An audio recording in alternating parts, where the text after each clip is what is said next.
Hi, everyone. Welcome to Babies with Knives. Why is Brandon shaking his head at me? I don't know. But I'm Alice Peng, aka Lala Twiddle. And above me is our GM for the day, Drew Cochran. He's going to be running Epic Hey, of Dreams. Hey, Drew. how's it going, guys? It's going great. I have no idea why Brandon was shaking his head at me, but over in the next column, Mr. Head Shaking is Brandon Powers, my co host. Howdy, howdy, everybody. I wasn't shaking my head at you. You don't have to take everything so personally. I was looking at Facebook and somebody put up on their Facebook, someone just used my driveway to turn around, and now I'm standing outside with two open beers and a lonely face. Oh,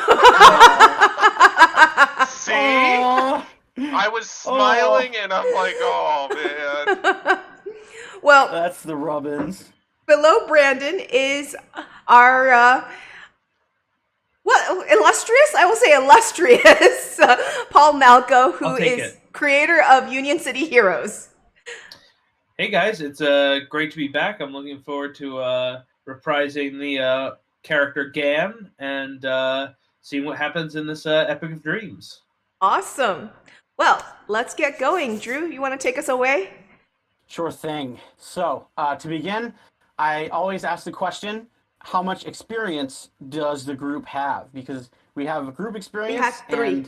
and three. Perfect. That's a good number to remember, especially when you have multiple successive in like a serial campaign. Usually when we do things like this, it's one shots, but you can spend the experience at the end of each session individually to get new stuff. Mm-hmm. So it's good to know, and then we kind of remember as a group so that not each person needs to remember the same thing, right? Yeah, Um, I remember three because Brandon was the only one that got us eeps. Everyone else was taking their own personal things. Brandon's like, nope, I don't have any luck. Fate Very doesn't like altruistic, me. yes. so funny, so great. My I'm next question building is, towards a yeah, future. perfect. There you go. Perfect. Yeah. My next question is, who has Fate's favor left over from last session? I do. The selfish Very ones. good. Yeah. Yeah. And if we could introduce each of our characters really quick again, just so our viewers can get a little refresher, and Okay. myself. Sure. Paul already introduced his character again. So, Brandon, you want Yes. to do yours again? I will be playing Calberden, the half dwarf. He is gifted or cursed, depending on the way that you might look at it, with visions of the future that he is unable to get people to take seriously. So he sees a coming destruction and is trying to do something about it. He's been pulled along on this wild adventure, traveling I think years to get to this moment, but he's uncertain at this point what to do now. At his side is his present companion for the last few years, Gan, who has been a very good companion to him. So, and we've just recently met. Xiaoling. And Xiaoling is a human half breed with a white fox spirit. Her mother was the white fox and was charged with protecting an item and had fled. The mother fell in love, shouldn't have, and ended up with me. And in the backstory that you guys can watch during character creation, the mother died, and I'm now stuck holding the thing that she had to protect, and I'm trying to get it somewhere so that I don't have to protect it anymore. So we are climbing a mountain to try and find somebody to take this off my hands so bad guys stop chasing me. That's hilarious. And Oh, then, yeah. uh, oh no, go ahead, Drew.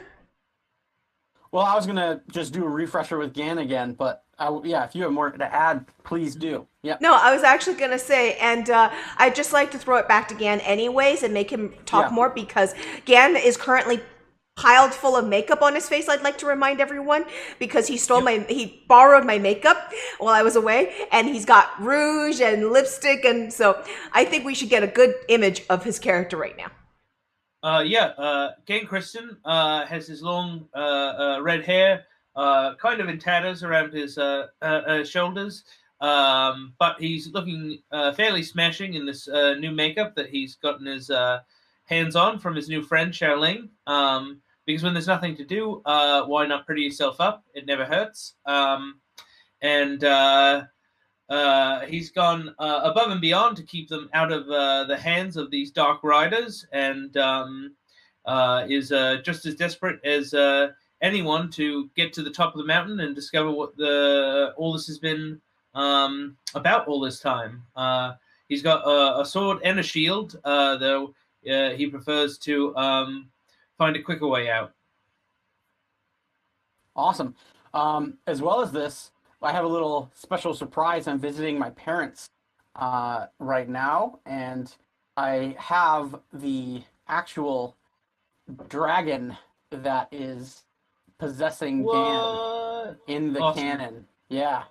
You can find actually the first movie with both the characters Gan and Yorman, which is his best buddy, fighting that dragon at our YouTube channel, Epic of Dreams, Yorman's Venture. You can watch it all unfold. It's very silly. But Are you casting good time. Paul for the sequel for Gian? Yeah, I mean, if my roommate like dies or something, then Paul, you definitely got the job. So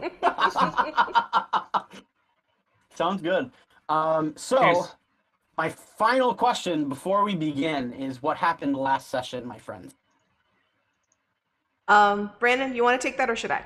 Sure. So we started off, I think it was like 3 years ago, with Gan and Calberdin sleeping in the stables.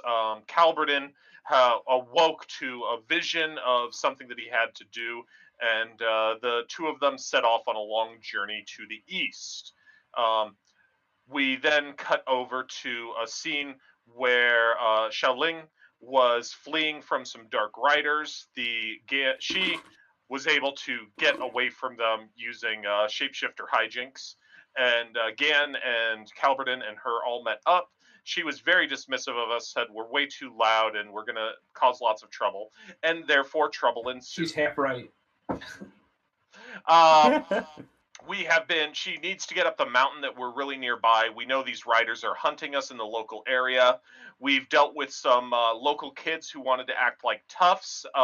Somebody cost them an eye, I believe. I don't think that was me. I think that was the awesome Gand. We have been kind of moving around trying to get away from trouble while getting up the mountain. We're currently camped out in a cave where an old man has apparently been living. The signs have pointed that it was not an old man and that there's been nobody living in this cave. So I think that it's been hinted at, maybe overtly said, that he's kind of the spirit of the mountain that we are climbing. Awesome. Anything else to add to that before we jump in? Anybody, not just Calberdin, whose Nope. name I shall remember today. That was pretty good. Awesome. Cool. So it's morning, perhaps 9:30 in the modern hour. You see above you, the sky is quite cloudy, but it has yielded no rain. The air is arid. It is not damp, as one would assume when one wakes up among the forest with the dew on the grass. For some reason, something has perhaps taken it away from the land. You are on this trek to Shangrila, Xiaoling, and you wish to find the man of the mountain, the Jinn, the immortal that lives there, for several reasons. You have this burden that your mother gave you, this jade rabbit tonic. Is that correct? Yes. The Jade Rabbit Tonic. Awesome, thank you. And you are also under quite a duress because your father, who was an alchemist, he has since become quite old, and no longer does he practice his esoteric pursuits of wholeness. And you fear that perhaps his life will be cut soon, simply due to natural causes. And you want to get to the top of this mountain to find the mountain man and help your father, essentially. Alongside this happening, you find that there are these two strange men who have come to find specifically you from a land far to the west, far away. And on this morning, the three of you look upwards, eating what meager food you may or may not have packed. Perhaps you are foraging for a light breakfast, even. But as you look into the sky, you find that the sun does not cast its rays down with favor upon the earthly paradise that is the summit, Shangrila. However, in that sky, you see circling around, there are two peculiar birds with the wingspan outstretching that of a heron. And if you look closely enough, you see that these herons, they don't have any beaks, but rather they have these scrunched up blue faces of these ugly people.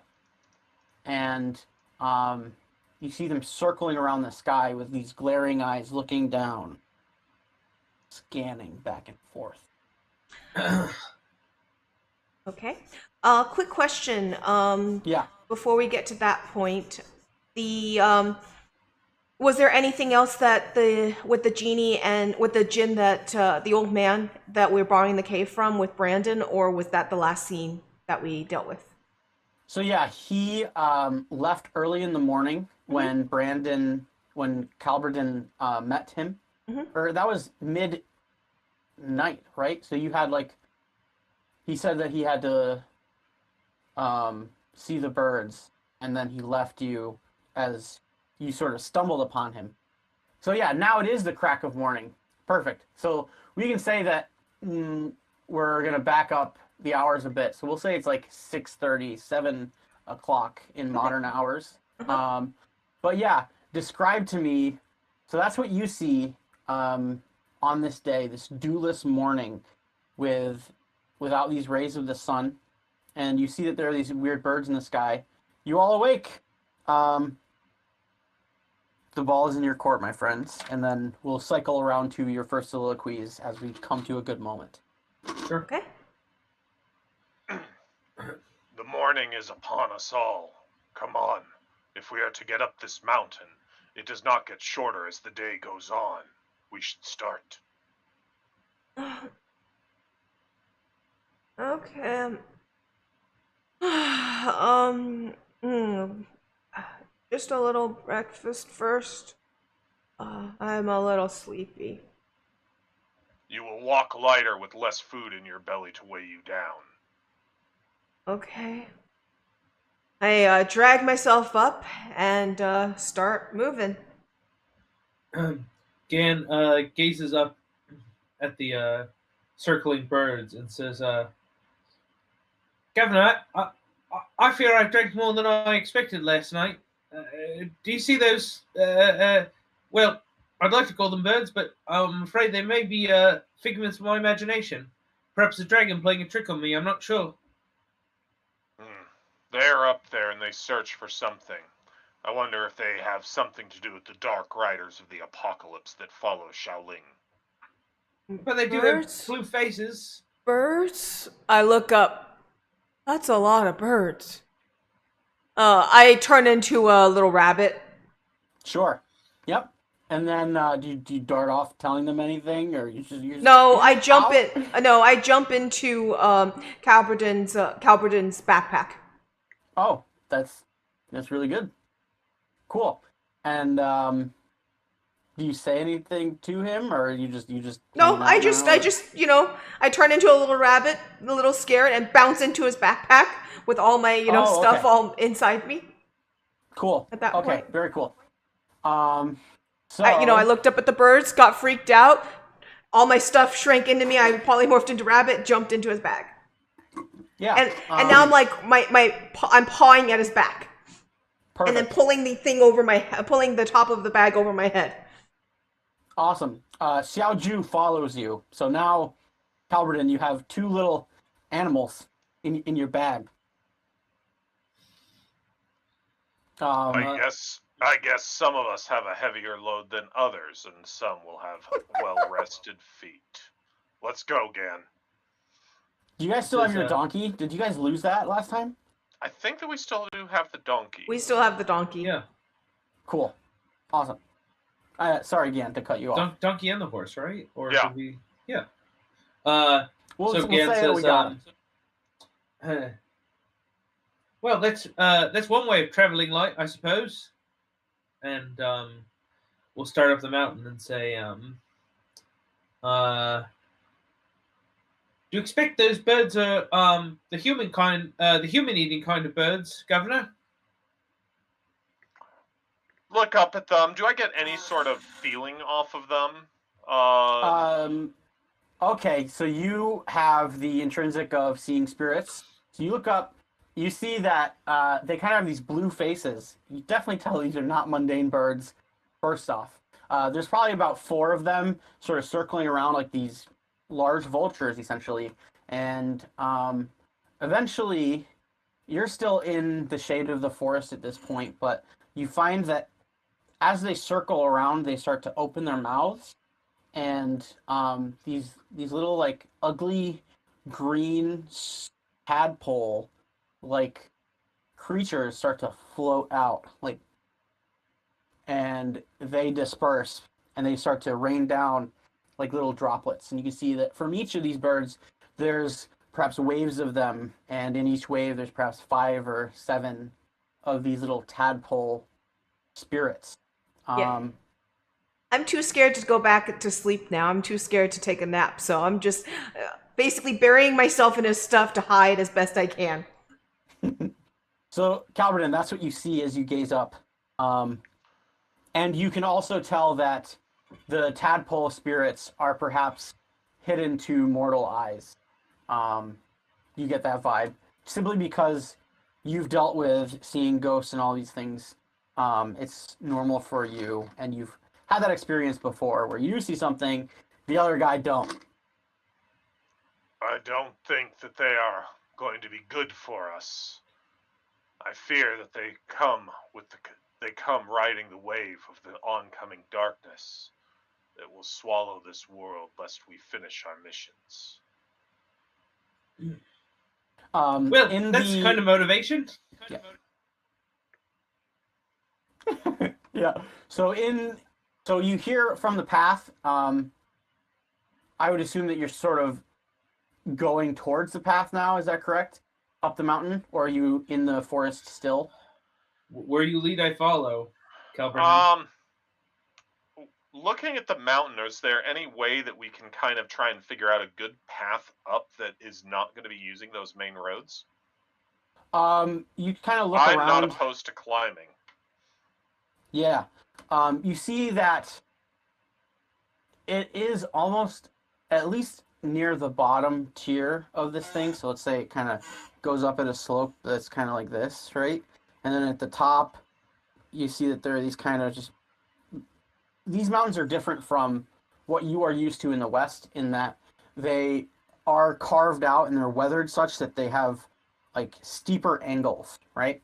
So you think that for at least the first third of the trek, you could probably hike through this forest, and then eventually you may need to come to that trail that has been marked out. And do I think that the horse and the donkey would be able to make up on the non-trailed areas, or is that going to be us climbing up? From what you've seen in your ventures, we'll say that you've been here for at least 7 months inside of the center lands of Zhongguo. And for the most part, you could bring a horse through, but you've also found that inside of less civilized areas, there are beasts and monsters and ghosts that just wander. So it's not like...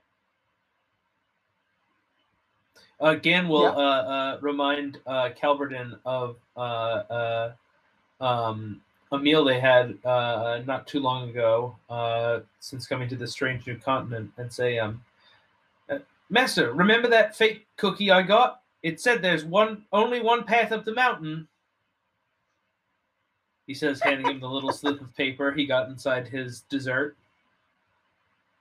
Oh no. Do you think that we are better off on the road traveled by the horsemen of destruction? Or do you think we are better ranging in the wilds to avoid the path, for they will only follow the one path up the mountain? Well, the cookie. Cookie. I don't think the mountain has any more cookies for us. He says, you're in charge, Master, but I feel that you're ignoring, delicious wisdom. I poke my head out of the bag a little and whisper, "Safe? Is it safe?" It is never safe. We are in an inexorable journey towards death and destruction. Okay, yeah, hubris for you, my friend. You're just like so dejected this morning. Are those? I meant, are those real birds, or are they the things looking for me? Are they looking for me? I cannot quantify if they are real birds or not, but by all means, they are spirits with wings that search out to destroy you and stop you from your quest, taking whatever this item is from you. I duck back into the bag at that point, deep in. Oh, don't be afraid. I really think they're man-eating birds. His bag is shaking at this point as I'm hiding underneath. Well, not quite like shaking, but yeah, I'm tossing stuff Quaking. over me. Yeah. And so I'm hiding underneath. It's not that I'm a total wuss. I'll fight, but right now it seems like if they don't see me, we have a better chance of getting further. Gotcha. Yeah. So No, yeah, that it sounds makes like sense. we're going through the woods, right? If I think that we can make it, that avoids our people that are hunting us. That does not sound like a bad plan for me. Mm-hmm. Cool. Yeah. So you guys sort of trek up, and we'll say that you can correct me rather, but you will follow essentially a parallel to the path, and then sort of meander through there. So you find that eventually, as you make your way through this forest, that the elevation between the road and the path that you were on begins to diverge. So, like, you end up having to go farther off the beaten path than desirable, simply based on how the elevation changes and the brush and how all of that is. And this takes place several times. For the first 2 times, you can see through to the end. But then the 3rd time, it makes you wonder, should I get on the road or will there be a path out? As well as this, you see that as you walk up the mountain, that there are several people that are walking down the mountain. The first pass, you see that there are these 2 children. One of them, they're both like perhaps 6 or 7 years old. It's a boy and a girl. They're holding hands, and the little boy is singing a song, this very simple rhyme, and you can tell that he's not having fun, but he's trying to cheer his sister up. And the sister is just trying to save face, and she's sort of pouting. But are we in good cover Yep. under the forest at this point? Yes, I would Okay. say that you're perhaps 100 feet plus away from the road at least. Okay, So, I would jump out of his bag at this point. I don't really want to be weighing down on Calberton, but I was Sure. trying to stay out of sight. So I'm going to jump out of his bag and thanks for the ride. And yeah, I'll be walking with them. Cool. So actually, before we move on, we'll take some soliloquies now, and then I guess the question will be, we'll have like a sort of frame for it. It will be, what was that man who lived in the cave? and then you can sort of take that question as a starting point, and then go into your thoughts and how you think about this day so far. Even it's been pretty mundane, but there's so much at stake and there's so much mystery. So, whoever As wants to go we first. continue to trudge along, and Calverdin is reflecting quietly to himself on the encounter that he had with the spirit of the earth in the form of a man the night before.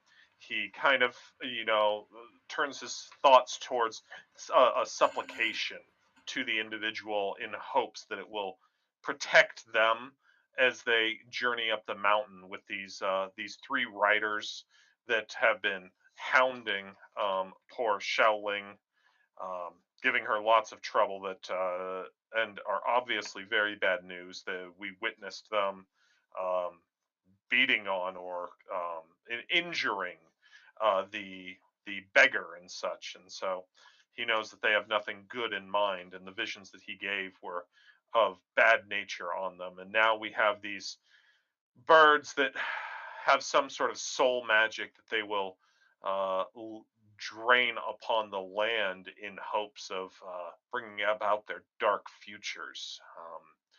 And he knows that despite the road being tough, that he was sent on this vision to find Xiaoling, to take her and to aid her. And so he's just kind of set in his determination, but ever certain that they are inexorably drawn closer to destruction, lest they, by the slimmest of chance, succeed at the quests. Lovely. Would you like face, favor, or an experience, my Experience, curmudgeon-y of friend? course. Awesome, perfect. So the group is now at 4. Gan or Xiaoling. Dan, you go first. Okay, no problem. I'm the only one that didn't get to meet that old man, so you two who met him get to go first. Yeah. But you know that he was there. No, So I maybe don't. that's- Again. Oh, no. You do. You made the shrine. Gan, Oh, that's true. Yeah, that's right. Gan told you I didn't mention anything about Yeah. my experience with him. That's right. Gian says, Sorry, no problem. I really don't see why everyone's so worked up about this old man. I mean, he was an old man. I'm the only one who even met him. And I can guarantee he was just an old man. I mean, what do they think he is? A dragon? I've met a dragon before. I know all about dragons. That was no dragon. It was an old man. And what else could he have been? A god? No, sir. I have never met a god before, but I'm pretty sure they don't look like that. He just looks like an old man. He barely had a cave. If I was a god, I'd have a lot more than a cave.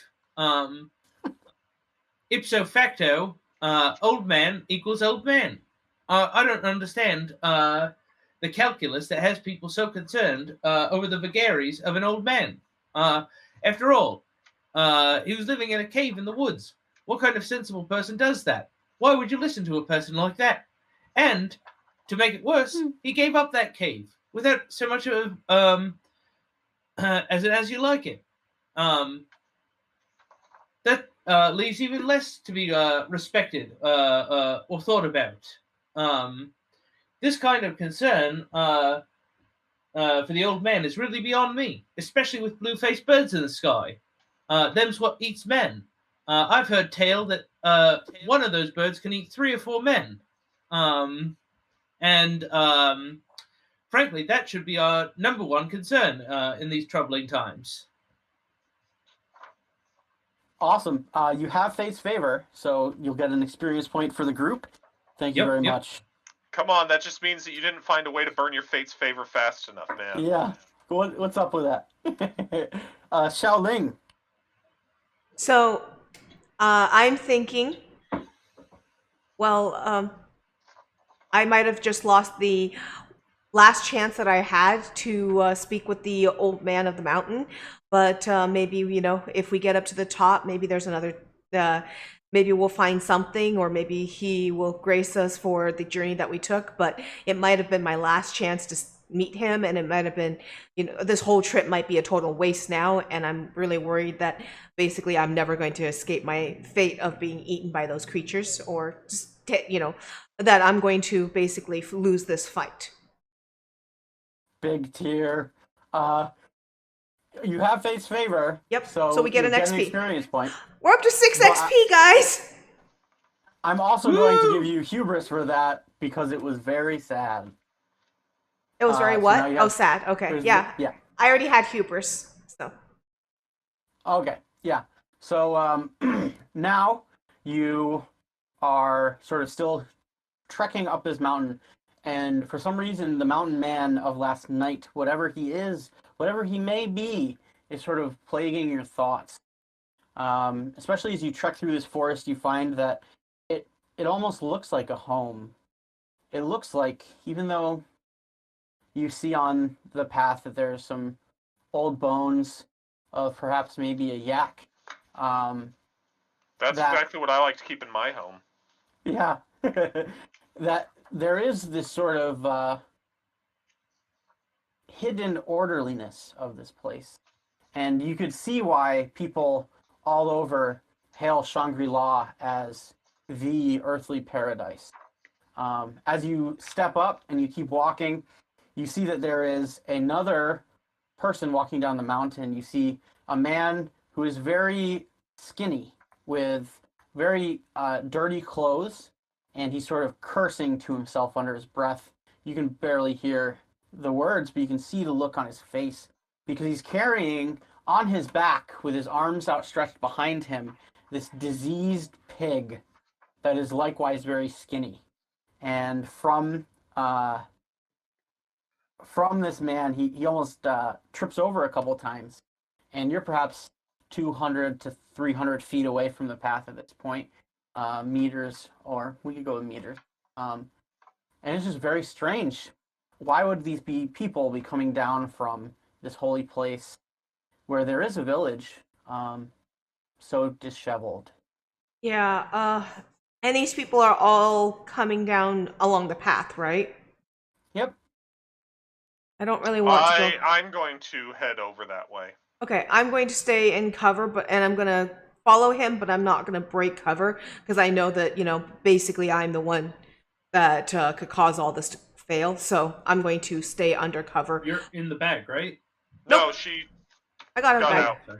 Actually, you know what? She If you're gonna decided head, if you're gonna head to talk to them, I'm gonna get back in your bag. She continues to decide that, other people should work for her. You've got management potential there, Xiaoling. You've got management potential. I'm gonna get back in your bag if you're gonna go up to them because that way I can be close by. Oh, nothing to see here. Just carrying my manager up a mountain. I'm just a small little rabbit. Gen says, Governor, I don't mean to alarm you, but that pig is so sick, he's growing a weird-looking man out of his back. I really don't think we should go over there. As you speak these words, I think they're the same creature. I am worried for why they come down the mountain. Yes, but As you Master, have social this distancing. exchange- That pig doesn't look well. So as you speak these words of very timely humor that I adore, there you see from above the path, there plunges down from beyond your field of vision this blur of black and bright red. And this powerful creature just pounces, leaps down upon this man with the pig. You see this beastly tiger. I jump and try and get involved and help save the man. Yeah, I jump out of the bag and I Oh, transform. I'm in the bag. I'm out of the bag. I'm in the bag. I'm out of the bag. I'm gonna leap out of the bag, transform as I do so, grabbing my explosive rune to chuck it at the guy. Awesome. Very Chuck it cool. at the attacker. So currently, as this all takes place, you hear three sounds. You hear the squealing of the swine, and as it's beginning to be disemboweled in a flash, you hear the roaring growl of this tiger, and the muffled cry of this bickering, skinny man, as he is not just beneath the weight of this large but sickly pig, but now is being crushed by this predator from on high. And you see essentially that they're stacked such that the man is fallen beneath the swine and the swine is being ripped apart by the tiger. So now we'll say that you're perhaps 30 feet off the path as you're all surging now. Actually, Gan, what did you decide to do? Scream. Very astute. Yep. Very tactical. So he'll let these two go first and then figure out what's going on. That's wise. This is wise. This is a wise. Good job, Gan. Very good.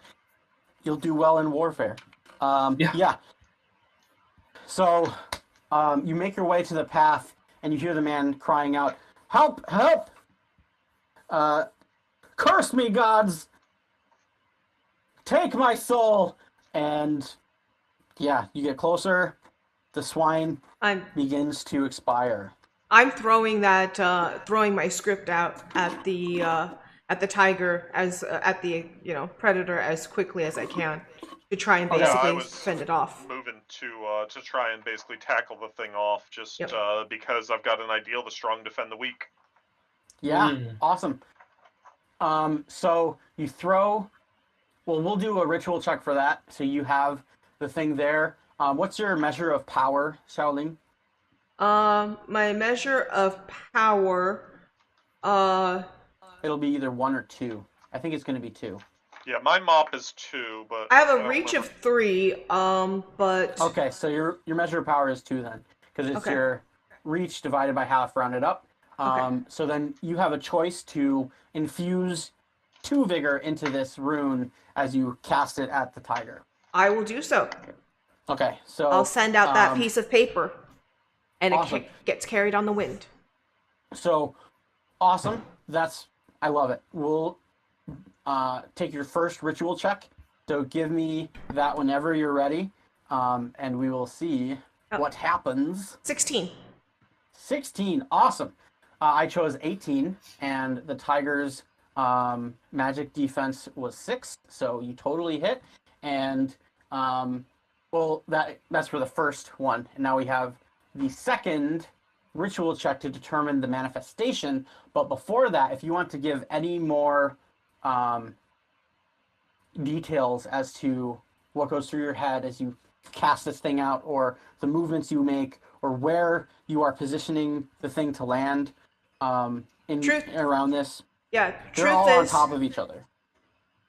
Truth is that I'm not really thinking, I'm reacting, and I know that this is not if I was thinking, I would realize that this was, that I needed to try and be more cautious, but I'm just charging out, completely forgetting about my own safety and what my mission is, and to protect this item, etc. But all I care about in this moment is to make sure that I stop them from getting, them from dying and such. Awesome. Thank you. Perfect. And now your final ritual check whenever 12. You're ready. 12. Awesome. So you cast this paper on the wind, and the dewless air of the morning glides it towards this terrible scene, seemingly out of nowhere, where this tiger is eviscerating this pig, and you see that it lands right next to the scene where it is all taking place, and then it explodes. Tell me what that looks like. Basically a shot of fire and air, like this, basically concussive shot of air, hot air explodes up from the piece of paper, blowing the tiger back. Awesome. So then this flash scares the tiger. First off, the swine, you can see that the teeth of this tiger and its face are now covered with this bright red as the blood of the pig just trails off into the road and it begins to stop moving. However, at your flashbang, You can see its final movements as it reacts to this new stimulus of terror, this flash of burning light, fire, and wind. And it squeals out. It expires. The man beneath the pig, he scrambles, trying to get out from underneath. And as the fire expands in the face of this tiger, you can hear it cry as well, and leap off of this pig. It's sort of like it's on its front haunches. It pushes itself up, and it descends backwards to the side of the road that's near the slope going up the mountain. And finally, the tiger is now in a daze. It's not necessarily in a daze now. It's on the back foot. You see that the man is able to get free from the pig, and now you have another moment to act. We have another juncture. Well, it's Brandon's action at this point. He's been charging at it. Yeah. Yep. So now each of us we're in the declaration phase. So if you each want to tell me what each of you are doing, then we will resolve everything. I'm still doing my same action. Yeah, so you're there now. You're on the road with the tiger and the man. The road is perhaps 15 to 20 feet wide at this juncture, and the tiger is perhaps that same distance away from you on the other end. The man is crawling south between you down the path. The pig lays dead next to this explodey ruin. Yeah. Gan will move to aid Calverton. He will not fight the tiger alone, but if Calverton moves to attack the tiger, Gan will help him. Awesome. And Calverton, just to clarify, are you attacking the tiger? Is that your intent? Yes, I Okay, ran thank to you. tackle it last time. Perfect. Thank you. Sorry. Cool. So now finally, Xiao Ling. I'm going are to go you- and try and help the man out. I'm going to grab the man and try and basically get him into cover and pull him out of danger right Perfect. Okay. So yeah, so you are able to get up Calverton, and what weapon do you bear again? What's in your hand? You have that sword, right? The noble Yep. sword. Awesome. So at this gleam, you're approaching the tiger, and you see that your approach and the shine of your steel force communicates that the tiger is not in the upper hand anymore, and it begins to try and evade you. But you're able to catch it for but a moment.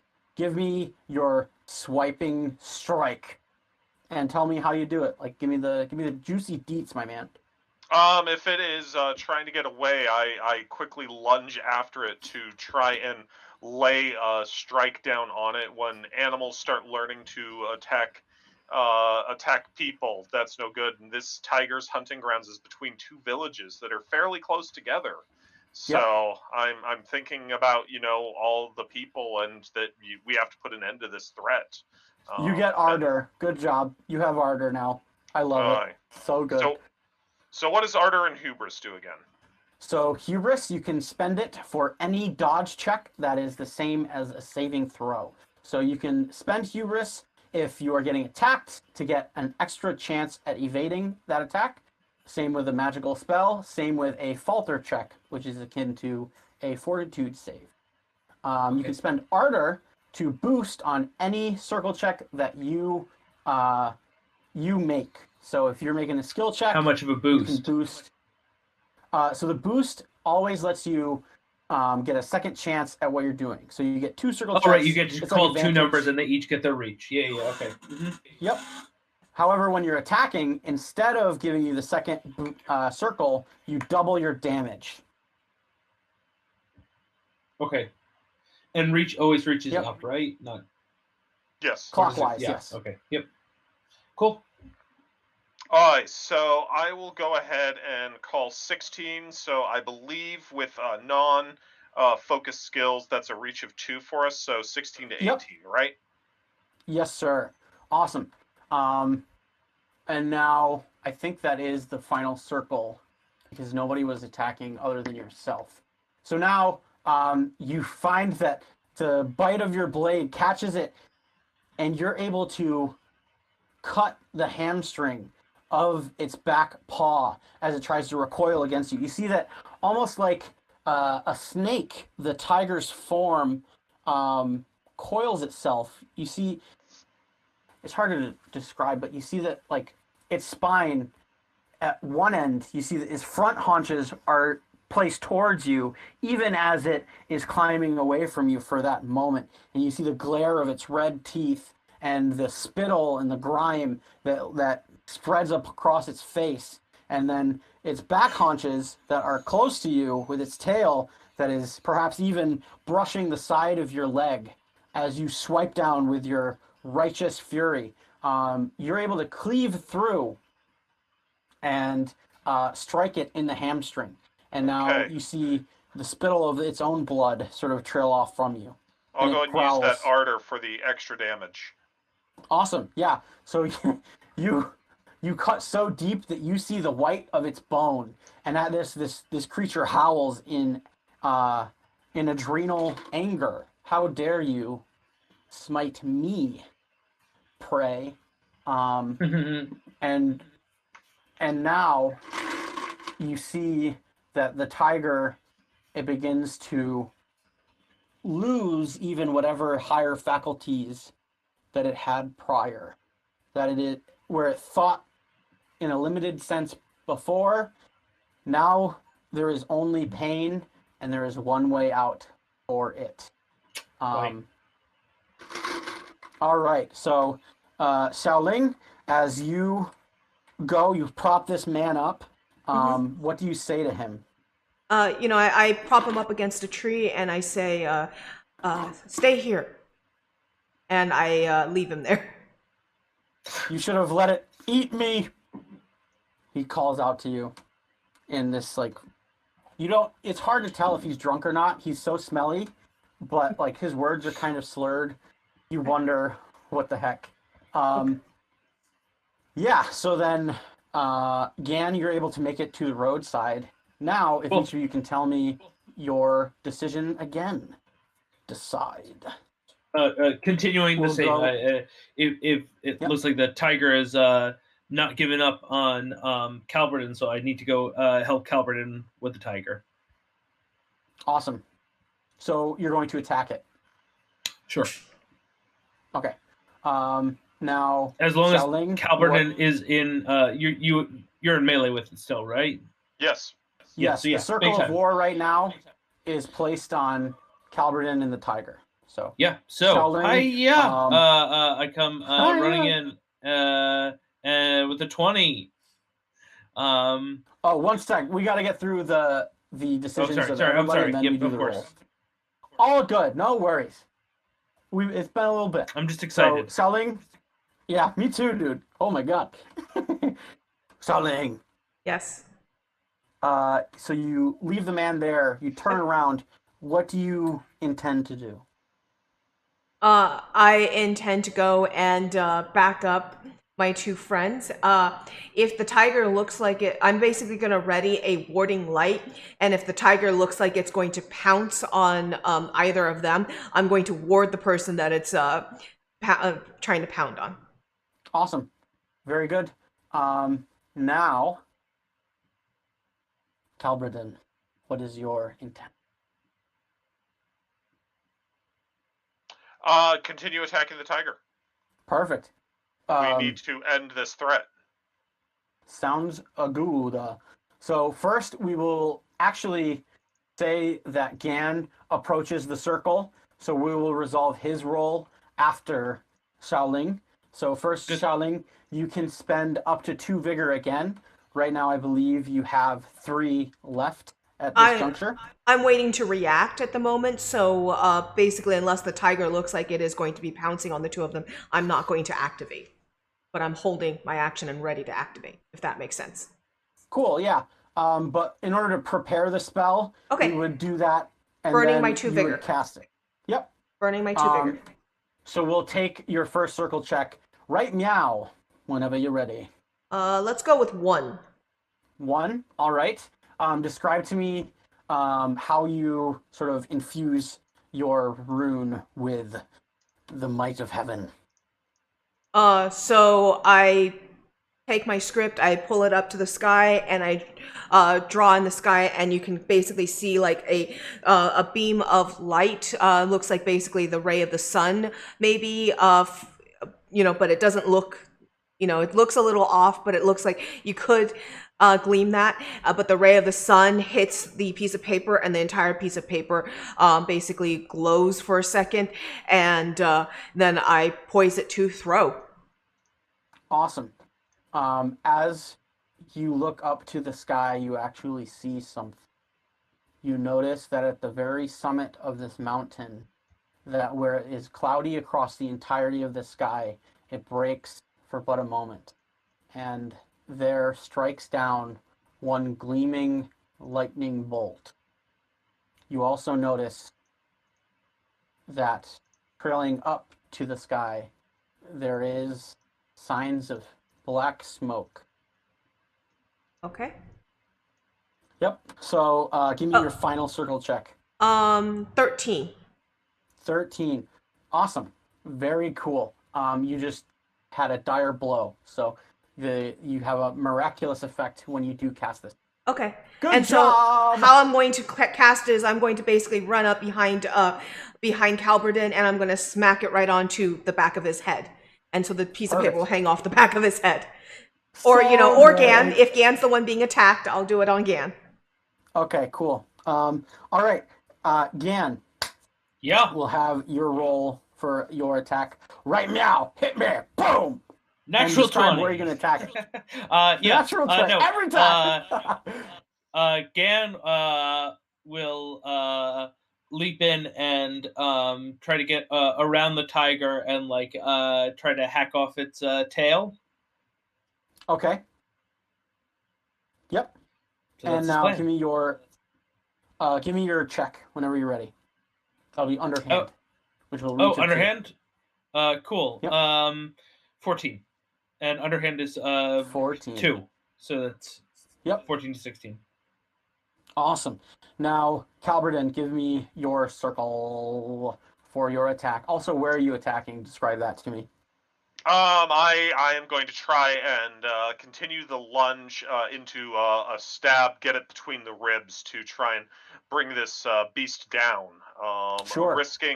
Risking the attacks that it might land upon me as I do it. And we're going to go with 13 for that. 13. So 13, 14, 15. Awesome. As well as this, you guys, I said you can spend Ardor to boost your attack. You can also spend 1 vigor to do so as well at will. So whenever you wish to do so, you let me know. You just do this. You said, what was your number again? I'm so 13 sorry. to 15. Thank you.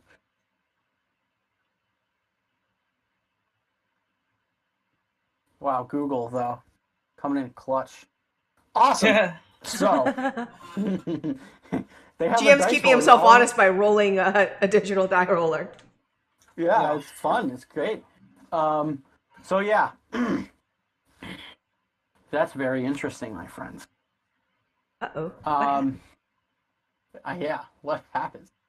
You find that now, Calberden, give me your defense, because now the tiger is lashing out at you. Okay, so my defense score is 7. So Awesome. I'm picking a number, and then I've got a range of 7. As long as if you hit any of those numbers, then I get whacked, right? Yep. So now you're Okay. trying to evade me. 3. So 3, 4, 5, 6, 7, 8, 9, 10. Awesome. And now behind you, you feel this thwack as the tiger rips into you as you in your peripheral vision, there's this so much light just surrounding. It's like a white vignette on your vision, right? And it's very interesting because in the same moment, you find that the red face of this tiger is now upon you, and it tries to lunge at you. Where before you were about to corner the tiger, you were in front of it, and its back was to the steep slope of the mountain. And now Gan came up on your right flank, and he was able to swipe down near the tail. But the tiger saw all of this, reacted, and unfortunately your strikes got caught up as it lunged at you at the same moment. And now give me a falter check. Again? Yes, give me a falter check. No, Calberden. What's a falter check? Falter 5, check. so 6, 7, 8, 9. Yep, 5 to 9. Awesome, thank you. Falter checks are essentially a fortitude save to determine whether or not you break your stance or if you don't have enough fortitude, essentially. And the different effects happen. The main effect is disadvantage. So the tiger was disadvantaged because it was flanked for that round that we just had. And right now, it broke that disadvantage because now it plunged upon yourself. But you were able to evade. Did my thing go off? Because, like I said, if the tiger was coming, okay. Yep. There's this flash of light on the back of its head, almost like a halo. And this actually makes it so mid-jump, the trajectory of the tiger is sort of coils its spine such that it halts midway because it's another force of danger inside of its very carnal mind in this moment. It still slashes you, and it deals 6 damage. So whatever your defense or your armor is, subtract that first, Calberden. And then how much damage have you taken just now, if you let me know? 3 damage. Okay, cool. Yeah, so the tiger is now dazed in front of you. It is again cornered, and now in this moment, it tries to make its way down the path to get away from you. And now both Gan, Calberden are right next to it. It's trying to escape again. All right. What do each of you do? Also, before this happens, sorry. You see in the sky that now there are birds with blue faces. They are circling you around and around and around. All right, what do you decide? I'm going to call out, Xiaoling, Gan, get out of here. Get her to the top of the mountain. I will finish this thing and get away. Hide from the birds. I will continue to attack. Awesome. I'm not leaving you behind. I'm going to try and help him dispatch the tiger because I'm not going to leave him behind. So at this point, I am going to say an Omitofo and cast an explosive rune directly onto the forehead of the tiger to try and dispatch it, and apologize to it for knowing that it is only acting within its instinct and within its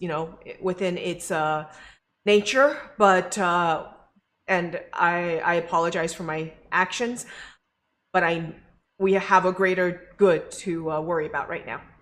So I'm saying a prayer and casting it directly onto his forehead this time, placing it. Okay. Gan. I'm gonna take a look at the up to the sky to check out what the birds are doing. But I'm going to try to kill this tiger because that's still what my master's doing, and so that's where I'm at. In spite of his words. Awesome. Yeah. So I would say that the horse and the donkey, you left them in the forest. Is that correct? Yes. I didn't pay attention to them when this guy got attacked. Cool. Thank you. Awesome. We'll start with Xiaoling because you are the closest, or farthest away rather. So now you have 1 vigor left, so you can only cast this explosive rune at measure power 1. So give me... So my question Yeah. is, I've got Hubris and Fate's Favor right now. Can I blow either one to pump that up? Yes, you can blow Fate's Favor to... you can spend it on the second ritual check to make Okay. it the best possible ritual check that it has. Okay. But yeah, My first check's at 11. awesome. Very good, very good. Okay, give me your description of what's going through your head. You see the birds too. What's going through your head? How do you cast the spell? So like I said, I am basically drawing, this time I am drawing the power of the earth to basically create this like smashing force effect, crushing it. So I'm drawing it from my feet up into my up to my head, to the crown of my head, and then channeling it down into my hand, into the script that I've already prepared. And as I'm making motions and such, and I place it onto his forehead with a final prayer for the place it onto the forehead of the tiger, saying a final prayer for the tiger, an Amitofo. As Awesome. I basically know that I'm basically going in, create skull crushing it with my action. Awesome. All right, Gan, give me your attack. Yeah. What are the birds doing? Well, I'm gonna take a glance at them first. Now they are vulturing around you. They take very much notice to all of the commotion, the roaring, the blood, the magic. Okay, cool. I'm gonna attack the tiger with a 7, and my underhand is a 2, so that's 7 to 9. Awesome. Calverden, give me your strike as well. Or wait, before that, Gan, how are you attacking this? Its behind is closest to you, but its face is right up in front of Calverden. Yeah, I'm gonna stab it right in the back. That's why it's underhand, right? Perfect. Yep, you got it, boy. Yeah. Calverden, whenever you are ready. I am going to go ahead and give ground on the thing a little bit and get my sword up basically to receive bites or claws and lash out at it. I'm going to roll this one. I've got a 12, so 12 to 14. Okay. Awesome. So that's an attack with a defensive stance is what you're telling me. I'm correct? more just the descriptor. Okay, cool. Okay. 4 to 16? Or what? 14 to 16? 12 to 14, I think is what it was. All right, thank you. Awesome. So now, finally, the tiger will attack you again, Calverden. Give me your defense. Let's go 1 to 8. Okay. Okay. So this is what happens, my friends. Xiaoling, you bring the force of the earth through. You put the rune on the tiger's head. You throw it at it, and like glue, it sticks to his forehead. Now there's paper covering its eyes, but the blood lights up the bottom half of its face as it tears into Calvin one last time. It goes and it strikes him, and now you are actually protected by both the magic and the armor that you bear. So it lunges upon you, but give me a falter check to see if it is landed on you and it knocks you over. 1 to 5.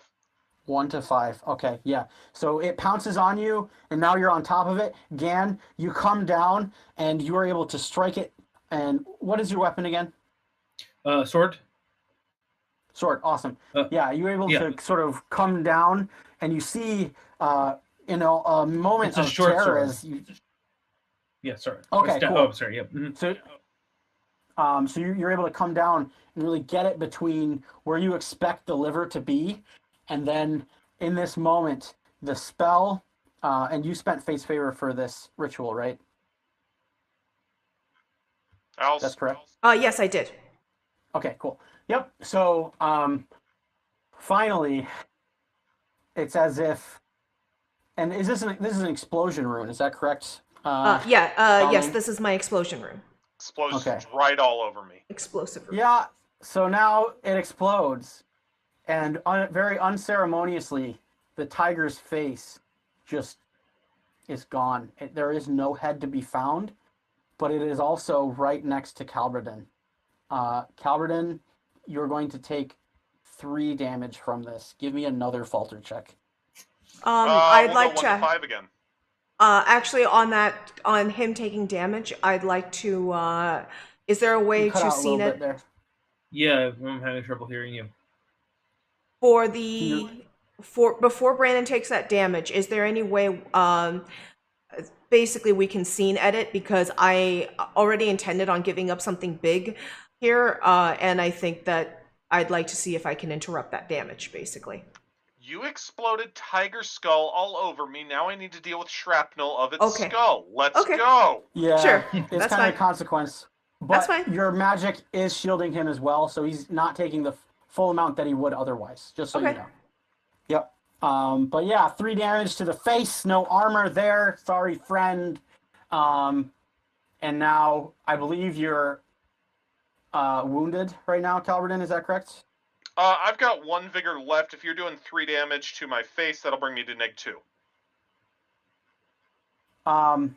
So you got hit by the tiger once, and that took 3 damage off of you after armor, right? Yeah, So you were at 5 full I to was at start. 4. Why? That's the last recorded vigor that I've got. No, you start the day basically at full vigor if you have a full night's rest. All right, so I'm at 2, so -1.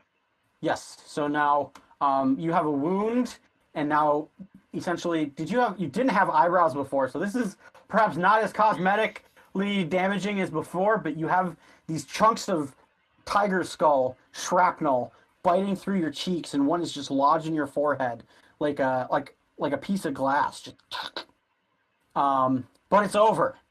You may not notice it at this time, but the man is completely gone. You're wounded. The tiger is dead. Gan is standing, looking fabulous AF. And Yeah. Xiaoling is, well, because he got the makeup on. Xiaoling is at 0 vigor. The scene will end. We'll each regain 1 vigor.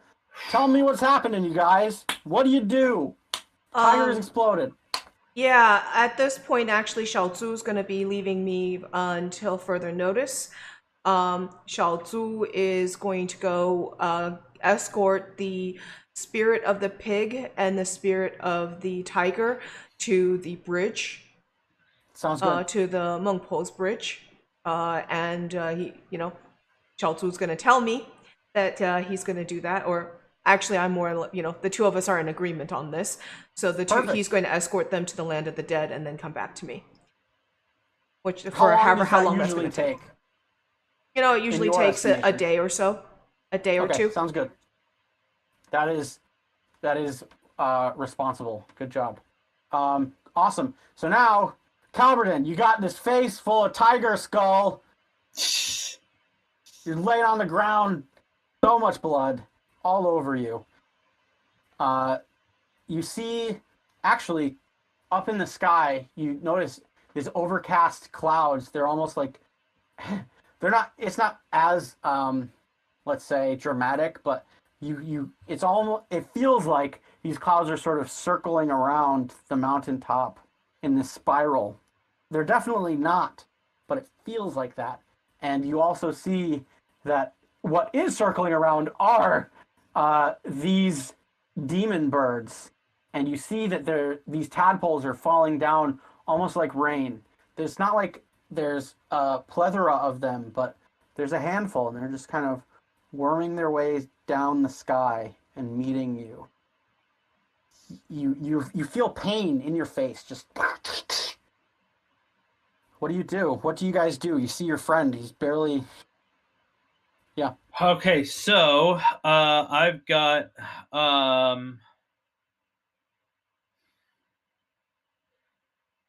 sorcery, but I don't know if that can help him. Well, you definitely try to pull the chunks of bone out of his face.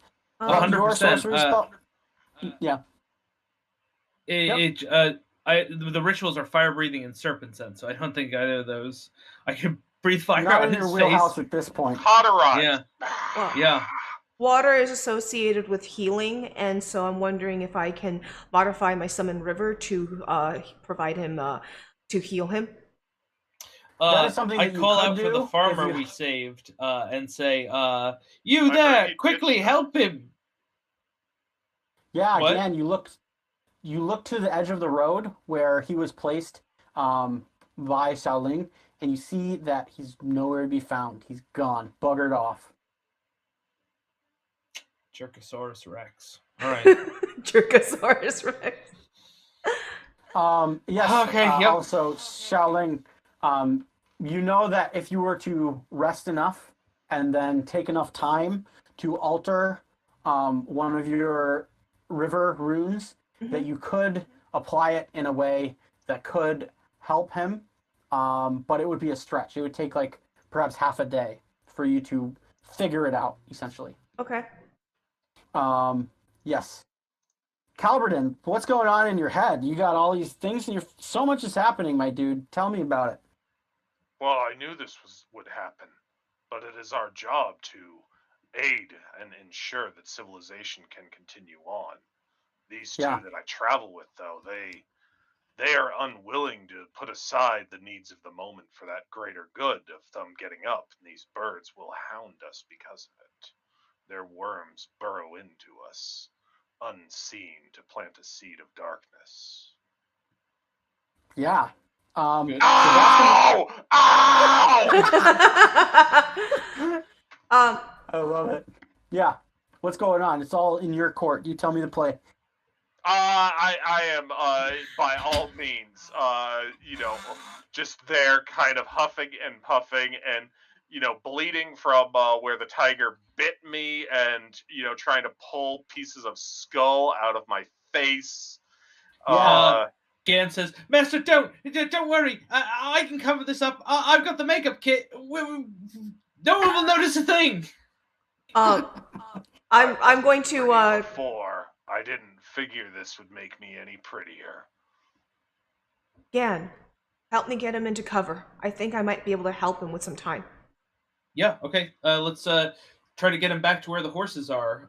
Do we need to make a check to try to carefully move him, or?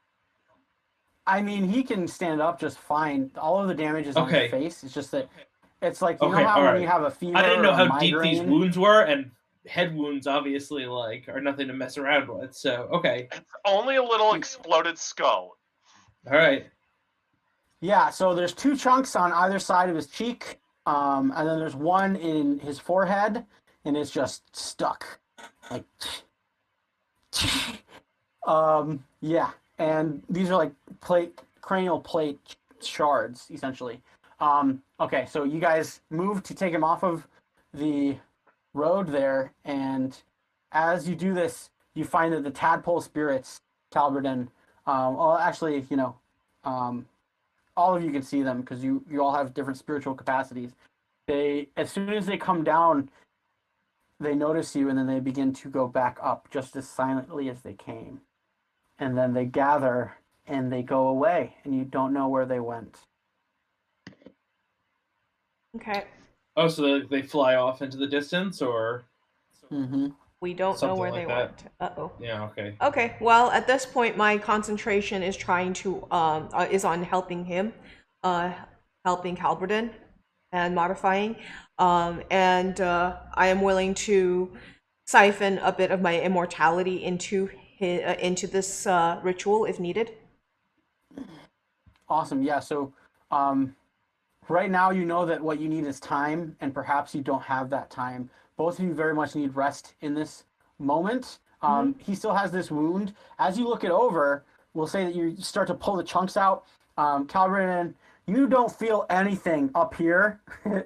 You just feel the blood and its slick wetness on your eyebrow as it tries to get down into your eye. Perhaps you wish that you did have eyebrows at this juncture, simply so that it would keep the blood from getting in your eye. Right? They're a luxury I was born without. I am meant to do without in this world.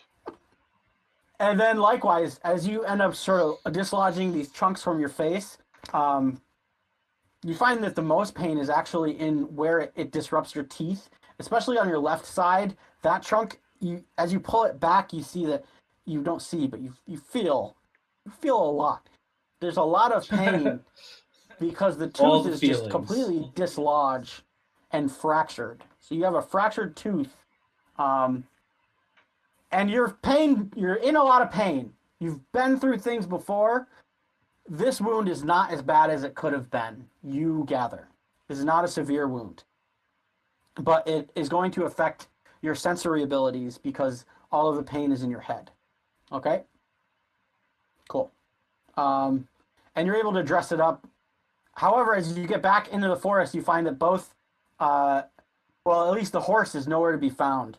You find that it has tracks that lead up into the forest, and the mule is still there because it's a stubborn little boy.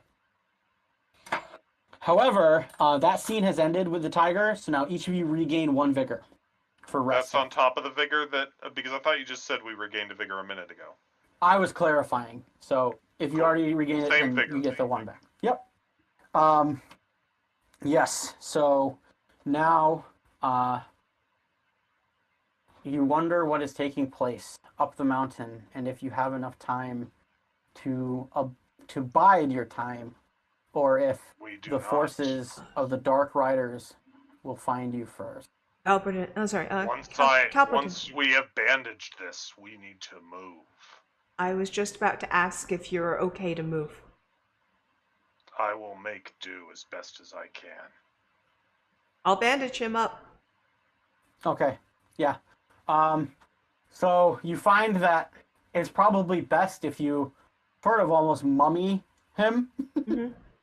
Just because, like, the amount of gash in both sides of the lower part of his face are pretty big, and then the one at the top, it just bleeds so much. You're able to finally wrench it out when you get this sort of vice-like grip on it again, and you're able to just sort of squeak it back and forth, and you find that beneath that, when you finally get it free, that is literally just a gash into the bone. Your forehead bone's mega thick. And I mean, it's gonna look cool in 6 months. Oh, okay. I just touched your bone. Oh, all right, you're okay. Awesome. He lies. Yeah, he lies. All I can think of right now, Brandon, is D4 to the forehead.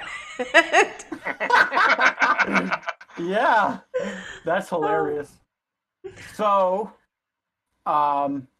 you guys start moving. You're down a horse. You have the mule. What do you do? How do you go about it? The spirits know. Well, at this point, we move as quickly as we can, keeping in the cover of the forest, and start climbing. I'm going to assist Calberton if basically anytime he's faltering or tired, I'll just let him. I'll just try and basically shoulder him best I can to help him. But we need to move as quickly as we can. Awesome. Very good. So you move up the mountain. You find perhaps an hour, 2 hours that you find actually, and now you're getting to the point where, especially Calberton, when you were planning it out, you see that the mountain sort of steeps up and then it goes and becomes a bit steeper. This sort of impasse is where you are approaching. And up the mountain, you actually find that there is 1/2 of the corpse of your prior horse, and it's dragged off, and it's been disemboweled, and all the organs are kind of. You wonder if there are more tigers to be had the higher up you get the mountain. Yeah, so now to keep going up the mountain, it would be a riskier venture to be off of the path, as it were. However, each of you regain another vigor because this juncture scene has ended. Okay. So now the decision is there to be made.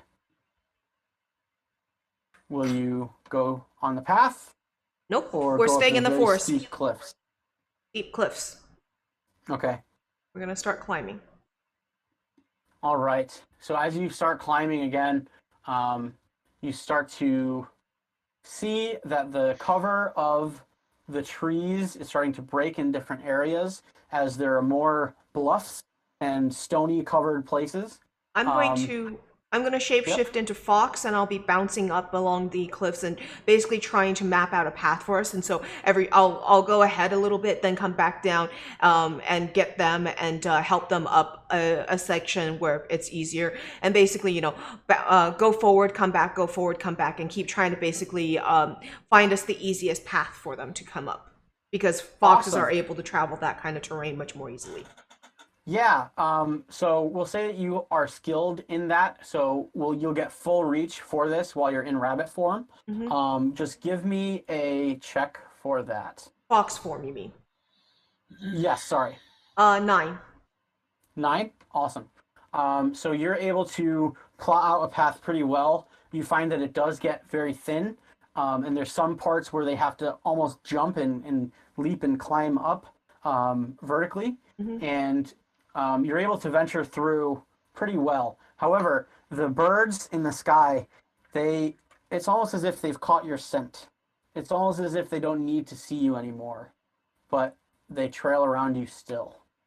As you break through, and now you're climbing these bluffs that are beginning to become quite steep, you find that where before you saw smoke, that was a small little trail, that now it is billowing, and it's perhaps a bit more engulfing, and you wonder what is happening. What is happening? But yeah, you're able to get to the top of the mountain. And from the forest, when it evens up, you find that in not even this clearing, but back where it is forested, you sort of come up upon this hill, and as you reach the end there, you're able to get a footing, and then in front of you stands this blue-faced rider with this black sword in his hand. Does his blue He face look like the growls. birds we've seen? It looks like the birds you've seen, and it looks like the same rider that you saw before. At once he calls out to you, he says, "It took you far too long. You've caused us a great amount of frustration, little fox. Come out from your hole and die on my blade." And then he comes up, and he's on his horseback, and he rides up to you. What are you guys doing?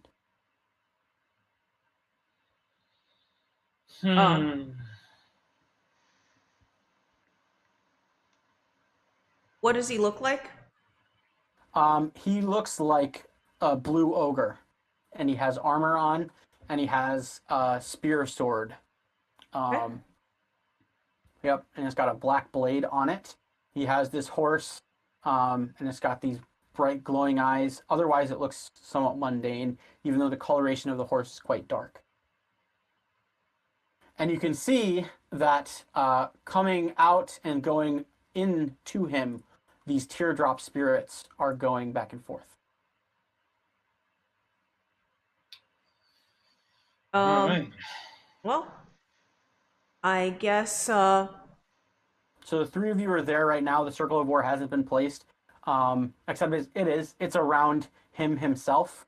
So each of you can tell your actions in any order at this juncture. I guess we have to fight him. So I am going to gather my strength, and I will pull out. I'll dual wield explosive runes, and I will go and charge him and try and knock him off his horse. Awesome. Aren't you at like almost no vigor, Alice? Yeah, I've got 2 vigor right now, so enough for 1 in each hand to try and make it more Awesome. powerful. telling you that we must flee this place in this fight. It is not one that we can survive. Okay, We all have greater missions than this. I'll listen to him. I'll Awesome. change my I'm pulling it out and he says we need to leave. I will flee with him. Cool. Gan, what do you? Your master says this, and then what's going through your head, Gan? It's been a weird day. You haven't been, able to enjoy your creature features as you like. You've been, rough riding it for years now, and you've enjoyed some things, some finer pleasures of strange foreign lands. But these past couple days, they've been so crappy. Yeah. You're about to either fight this crazy demon dude or about to run into the woods again. You're already sweaty. You're already done with this. Tell me what's going on in your head. This is your soliloquy. Also, before, when I was asking Calverdin about his shard issue, that was a soliloquy. So, Calverdin, if you want Fate's favor, you can have it, or an experience group for the group. Let me know.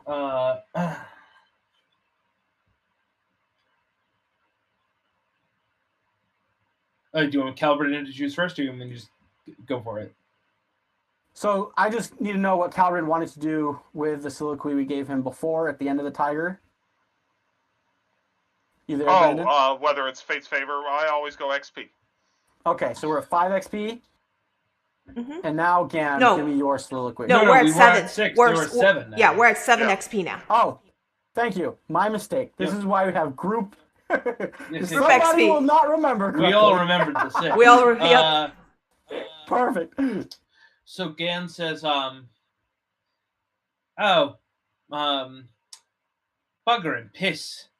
Now this, I thought he's bad enough as man-eating birds, but turns out he's a man-eating man. I can imagine anything so horrible. What are we supposed to do with all this then? My master's all bloodied up from that tiger. I assumed that was what was chasing her. After all, tigers eat foxes, not blue-faced men. That fella eats men, not foxes. This is all backwards. I can't believe we got into this all because of some silly dream. I have half the mind to run off, but at this point, I feel like I may have come too far and be too evolved to just run away now. Gan seems to look around back and forth and then press forward next to his master. He'll follow his lead. Awesome. So the three of you have a mind to get the heck out of Dodge. And you see that as the grinning, angry, sort of demonic man rides up towards you, that in sort of a stroke of luck, as if the mandate of heaven is blessed you, it begins to pour down rain from the sky, and the where the ground was once dry, it is now very slick and muddy. And essentially, in order to get away, right now you would need to go back down just a couple paces, and then you would not be on the even footing anymore. And you find that this is perhaps the best course of action. However, let me know if that's what you're thinking in the moment or not, because it may be different. Yeah. How far from Beyond- the top are we? So the thing about Shangrila is that it's essentially a couple mountains and then there's a small valley within the mountain that on the cluster on top. So right now you're on one of the lower paths, and then it summits up in this direction and it summits up in the other as well. However, the farthest, tallest summit is to your right. And it's still a good hike, I would say. It's not like you've made it all the way up. We're perhaps 3/4 of the way up the entirety so far. Okay. So as ever, Gan will follow Calverdin. What are you thinking, buddy? There's a trail versus the rough hike that we have to take. I guess if it looks better on the rough hike, let's get down to that and try and lose him there. At least Yeah. that take his horse away. Uh, my vote is taking that rough hike, and again, I can go fox and move a lot faster. But I'm not going to leave these people behind. I'm not going to leave these two behind because I will not let what happened to my mother happen to more people again. So You get Ardor, Xiaoling. Ardor Okay. for you. Good Ardor. job. Okay. So, you come up, you see the rider coming up upon you. In a flash, this thundering, the rain begins to pour very darkly, and you sort of sidestep him, and you run to the right as quickly as you can into this thicker shade of trees. What's up? If we're running up on rocks and cliffs and such like that, at one point I'm going to basically once I figured out a safe path for these two, and I'm gonna direct them off, and then I'm gonna look like I'm basically going and scouting ahead again. But this time I'm gonna veer off to the left or the right, and I'm going to basically create once I know they're above the line, I'm gonna create an avalanche down on that rider. Cool. Awesome. Is that going to be like you moving the rocks towards them, or is that going to be like a spell? I'm going to basically, look for an area that once I know they're above that line, I'm going to look for an area that is weak enough that I can explosive rune to create an avalanche to, basically start a rock slide down on the rider, and then I'm going to Cool. quickly rejoin the two of them. Awesome. Yeah, so you guys are able to find this small portion where the glade of the forest in this more level area gives way to the bluffs again, and you're able to start to jump up and get there. However, who's quicker between the two of you, Gan and Calberden, would you say? Probably Gan. Dan. Okay. So you see that Gan is able to sort of get up the bluffs long enough, but then this rider, even in spite of the rains and all of this happening, he's able to catch up because he's on a freaking horse, right? And Calverton, as you're sort of scurrying up and all this is happening at once, he's able to come down and strike you with his spear sword. Give me a dodge check. And you have hubris, so you can spend hubris to get a boost on this and get a second chance to get away. Yeah, I never hear when I'm hit, so I never know if I need to use that or not. So I'll be dodge, more clear.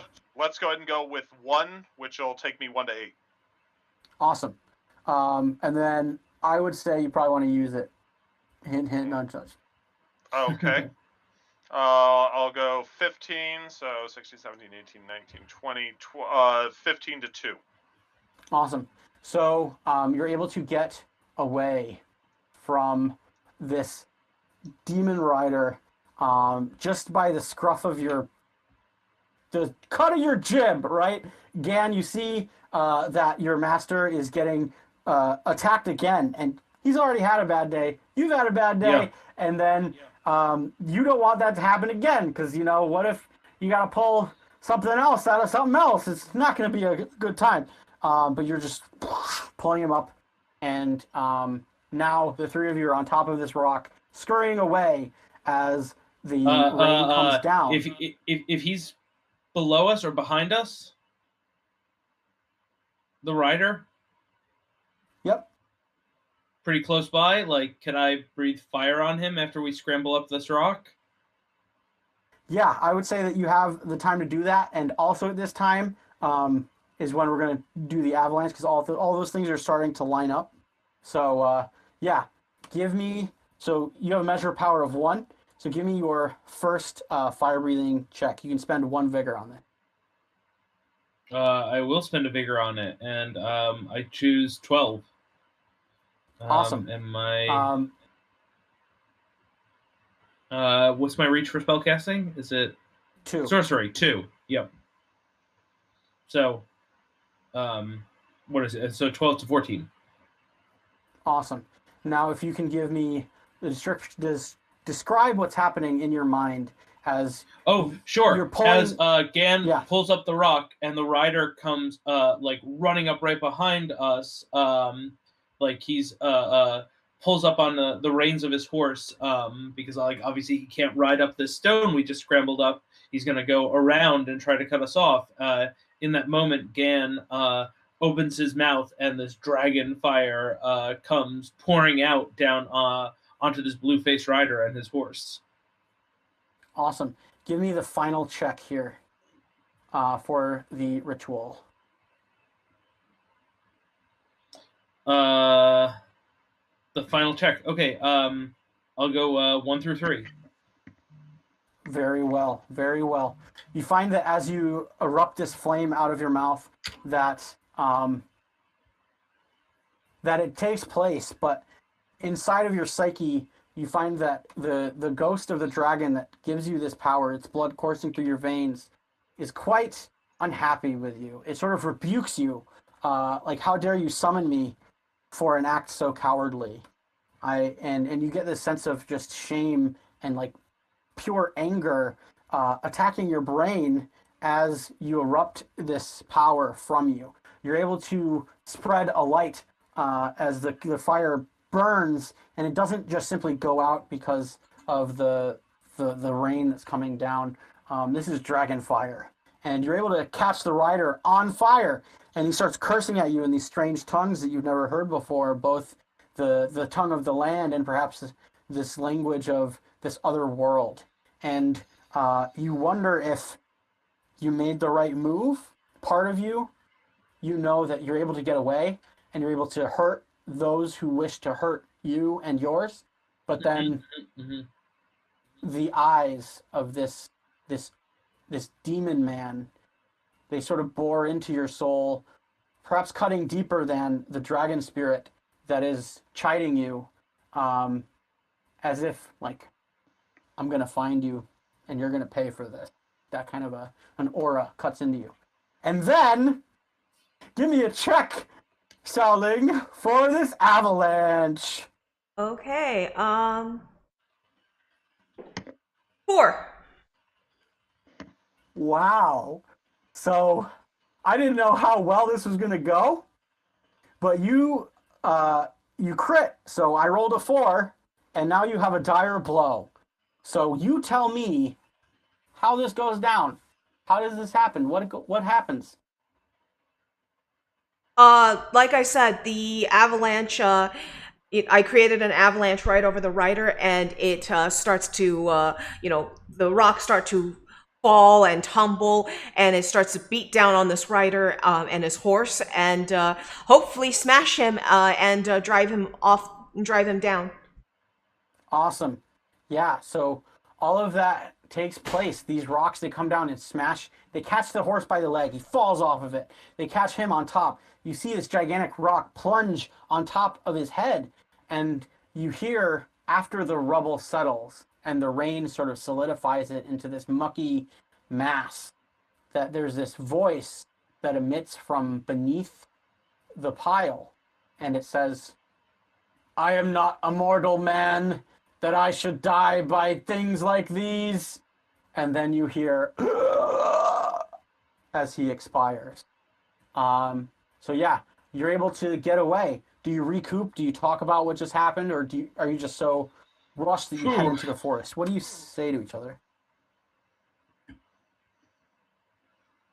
I think pushing on, but I don't know about the other two. I want to push on quickly, and I'm not going to tell them what I did about the avalanche, and I'm just going to, like I said, I acted like I went back to scout, but I come back from this trip of scouting, I come back looking exhausted and worn, and I've got sweat coming down my brow, and I am just huffing, and I look basically exhausted, but I'm going to push on.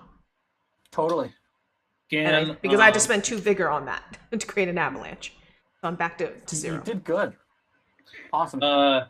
Gan is quieted based on the dragon feelings he got after breathing fire on this guy. So he's just ready to quietly move on and follow Calverdin's lead. Awesome. So you wander for a little while, and this rain just makes everything just so terrible, right? It's been a terrible day. Yeah. You almost died by that tiger, and then we spent all of our souls trying to get through it, and then it's between one hard place and another. But as you sort of sojourn through the woods, you hear the cries of not the demonic birds, but the regular birds. You hear their music, and as you walk in this higher ground, you hear the sound of a zither sort of playing in the distance, Mhm. and and you sort of follow it for a little while, not really knowing, not really paying attention consciously to the fact that you're going closer to that noise that's echoing through that beautiful song. You notice that the music is quite beautiful, very well played, but it is also quite sad. But eventually, as you follow it, you find that there is a small, very worn and weathered stone stair step that goes up and winds up the mountain at another angle towards the highest summit that you were at there, that you were seeking. Do you follow the music and the steps, or do you keep going on? What do you guys say to each other? Also, you regain one vigor because we're Yay! easy. I needed that. I think we should follow that music. Yes, especially Xiaoling, you would know that this goes up to one of the several temples that are on the mountain. I think maybe the music is calling to us. Doesn't seem of the underworld. So that's my Yes. vote. Awesome. So, Where sorry, yeah, don't let me we shall cut you. follow you. If you think that this is a place of safety, it is something that we could use. Yeah. Gan nods, still kind of shaken. You eventually find with this music that there is this stairwell, and you're able to follow it. And as you do, the stairwell leads you towards the precipice of where this music is. And it barely gets any louder as you get close enough to it. But the calmness and the sort of the beautiful sadness that emerges from the aura that this melody brings forth brings you some rest, even though perhaps within that rest things seem uneasy. You finally get to the top of this stone stairwell that winds up the mountain, perhaps half a mile, perhaps even more. And immediately you see there are two large stone statues of these lion creatures. They have these antlers protruding out from them, as well as these great wings that are relaxed by their sides. Their faces are ferocious and proud, but they still have a reserved posture. You see that behind this there is a small, flat place of ground where it opens up into the temple. In the temple, you see that there are, it's about the size of, let's say, 4 or 5 shacks all brought together. And likewise, you see to the side of the temple that there is a small little hut made of wood. All of the things before you are humble, other than the lion statues. But inside of this temple, you hear the music coming forth from a very clean old man. He's bald, and he's simply immersed in the sounds that he's making. You see that there are more statues in the temple of these Taoist spirits and these different gods, and there are several candles offering up a smell that breaks the wet smell of the rain and the oxygen of the trees. You approach, feeling serene. What do you do? How do you tell me what happens? Is there a place to wash yourself before you come to the structure? You do find that there is a small little bowl that's filling up with rainwater, as well as like there are different bamboo structures that lead into that, sort of like the swinging bamboos. Yeah, so there's that sort of little fixture. Mm-hmm. Then I'm going to go ahead and clean myself a bit before we approach. I'm gonna do the. Again, cleans Calverdin as well, kind of fussily washing his wound and clucking over him like a concerned mother. Yeah, absolutely. I'll wash up as well, and then I will take off my shoes, well, my flip, my shoe-like stuff, and I will go up and I will kowtow to. I will step up to the top, right inside the door frame, and I will kowtow in 3 times before I stand up and step in. Awesome. Awesome. Does anyone present any gifts as you approach, or have a mind to? I know that Xiaoling probably would, but yeah. Also, Gan, you have all that makeup on. Are you washing up and wiping the makeup away? Do you remember that you Like I had said, makeup I'm on? You washing. wouldn't forget. I'm cleaning up Calverdin's wounds. I am Perfect. not cleaning myself up. Awesome. Yep. So I assume that the two of you follow her lead, or awesome. Yes. So absolutely. he's playing on Right. this music. He's sort of looking down, and he's got the pick in the one hand, and he's doing all of this, and it's almost as if he's playing with his eyes closed, and he's so just wrapped up, and he's really putting his soul out.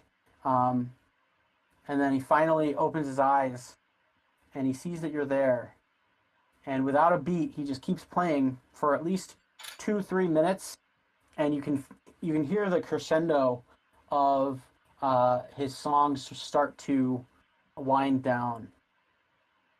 And then while this is happening, he's sort of in the center, but around all of this, there are the different statues and the idols, and there's different places where you could leave gifts or money, and all of these things. Do you interact with any of those, or are you just waiting for the man? What do you do?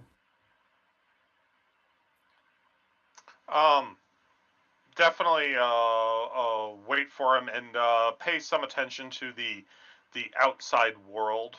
Listen to the music by all means, but more of my attention is going to be outside to make certain that we are not noticed while we wait for him. Is there a shrine Yeah. here? Yes. Yes, there is located within. I'm going to go and do the appropriate rituals and prayers at the shrine to pay Okay. homage and such.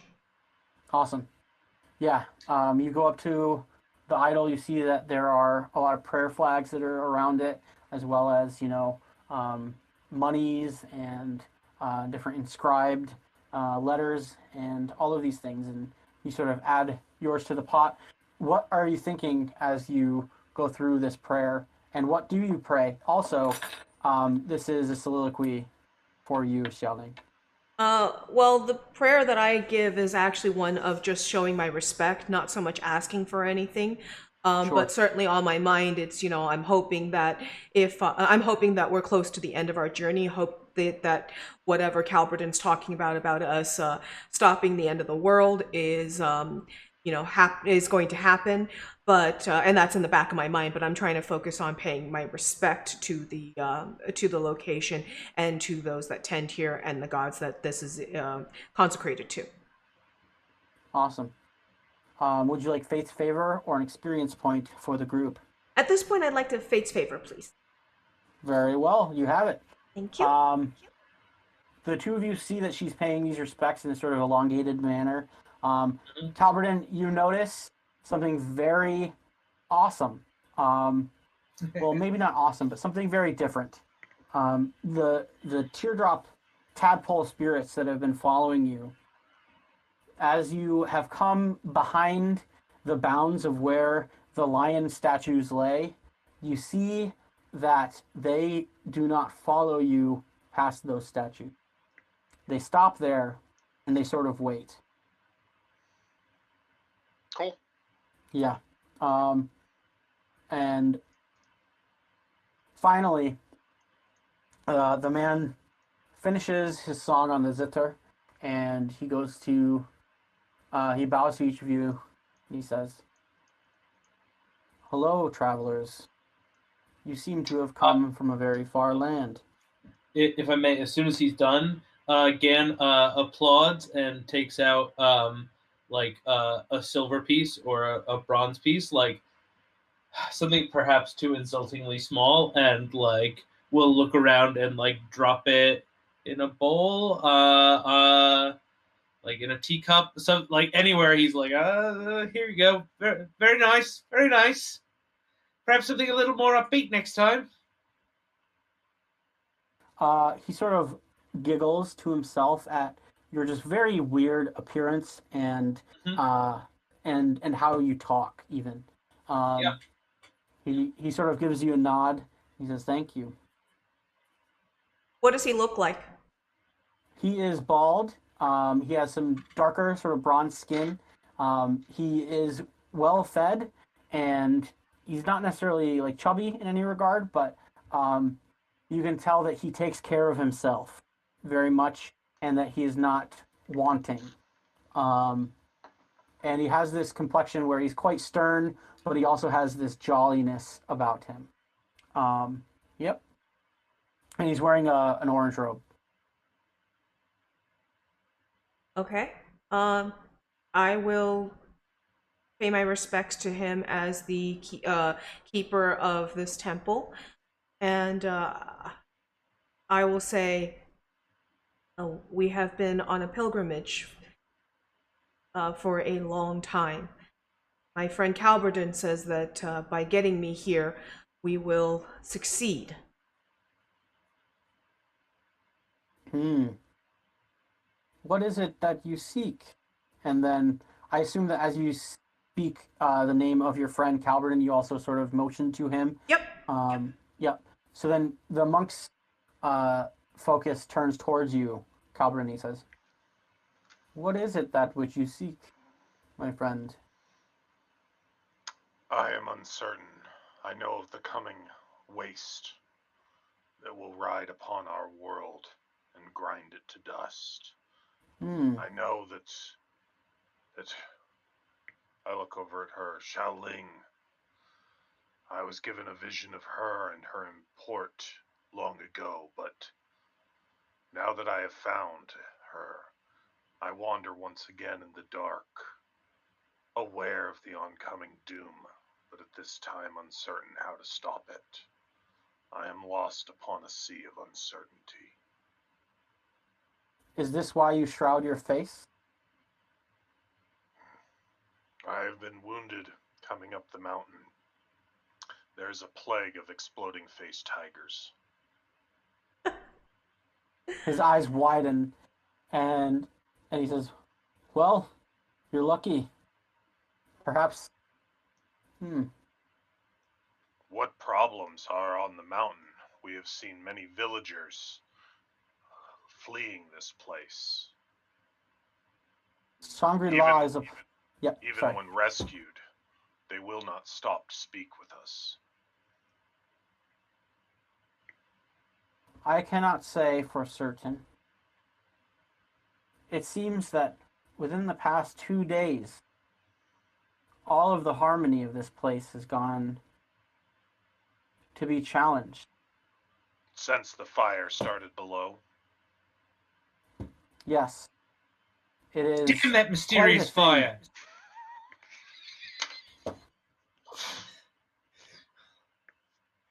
I have not spoken to my master in 3 days. He comes here once a day, and I am left to tend to the temple. Who is your master? And do you know why he has not been here in 3 days? His name is Shang Lu.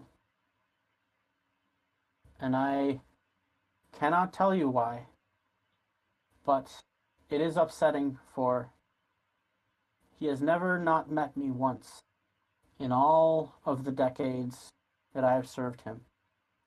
Maybe he's just got a little case of the lazies.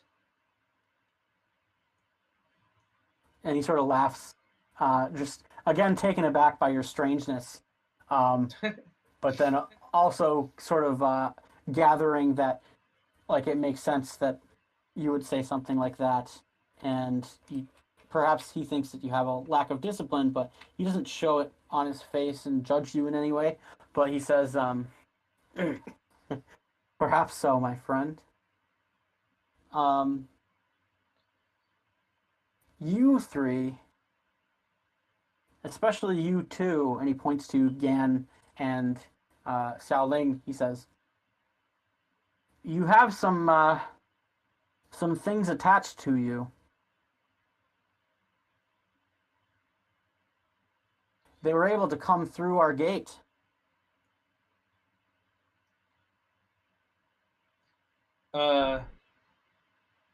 He seems very curious.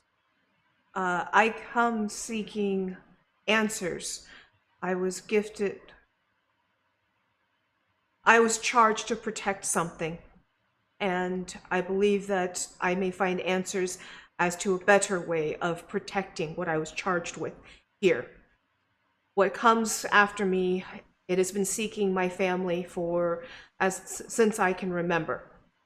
And I have been fleeing and continuing to protect what we were charged to protect, despite it. And who do you serve? And he sort of raises his eyebrows for a second, as if he can tell that you are not a mortal mere. Is he talking to me or Shaolin? Shaoling. Okay. I have not been in service of anyone for a very long time. My mother served someone once, but I was born away from that world. Surely you follow the way? I have done my best to follow in the teachings of my mother. And you, my friend, and now his countenance seems to brighten a bit, turning back to you, Gan. Yes. How do you live with such a creature attached to you? He says, now, Calvin may smell and look odd, but he's not that bad. He starts to laugh, just so. He's just so happy to see you, Gan. Like, I don't know what it is. All of it together at once. And he sort of slaps himself on the knee, and he goes, "No, the serpent." He says, oh, the dragon. Well, a little bit of makeup goes a long way. He laughs again, and he sort of rubs his hands together very quickly, and he puts his hands on his knees again, and he says,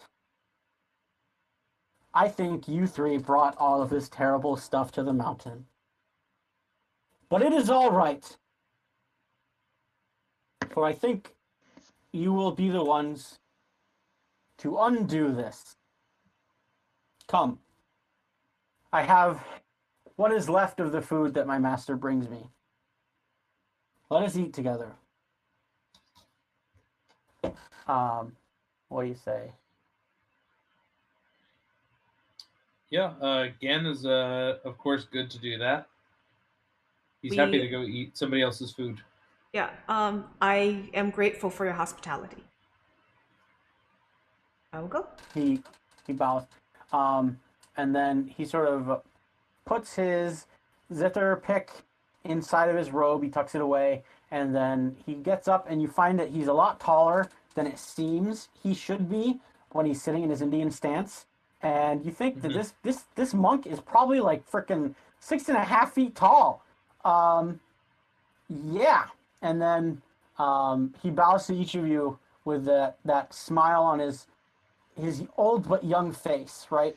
And with his bronze skin, he leads you out to his little hut. And even though the hut is small, you find that the rain doesn't get through the cracks of the humble roof, right? But he goes inside. He makes sure that each of you are sitting down. He puts the little coals that are up in the center. You each have a little mat next to you. Calverton and Gan need to share one. But then he comes out with his rice porridge, and he has these different fruits. He has some bok choy. And he says, well, my friends, let us... Tell me more. Tell me of your ventures. And he looks specifically at Calverton and Gan with a lot of just, like curiosity and humor. Because he expects that each of you have grandiose stories. And he hands each of you a bowl of rice. And there are vegetables in the center. Thank you greatly for your hospitality. Gan has told me my stories are inappropriate for sharing with polite company, so I will let him tell his versions. So he sticks up his chopsticks and he points them to the temple. He says, "The temple's over there. This is my house. Please tell me." Gan says, would you like to hear about the time we tricked the Minotaur, or perhaps the time that we defeated the Robber Knight on the high road? And Minnow. And then he makes the motion of like a little fish. Mm-hmm. Like, you attack little fish, and then he starts to giggle again, as if he's lost in translation. Right. So Gan will go on to tell his story in an exaggerated fashion, like you would tell it to a child, like with over-the-top explanations, like getting on a chair and putting his hands on his head to explain the Minotaur. And like turning a bowl over and clumping on it for the hoofbeats, etc. And I try to keep my choking at some of the over-the-top explanations that Gan provides that may not be entirely based in. It is a inspired by story rather than the true story. And so when those two diverge too greatly, I try and keep my choking on the rice down to a minimum. Yes. Yeah. Especially at the end when Gan says, and that's exactly as it happened. So at every juncture, like he's just getting a load out of this, like he's having so much fun.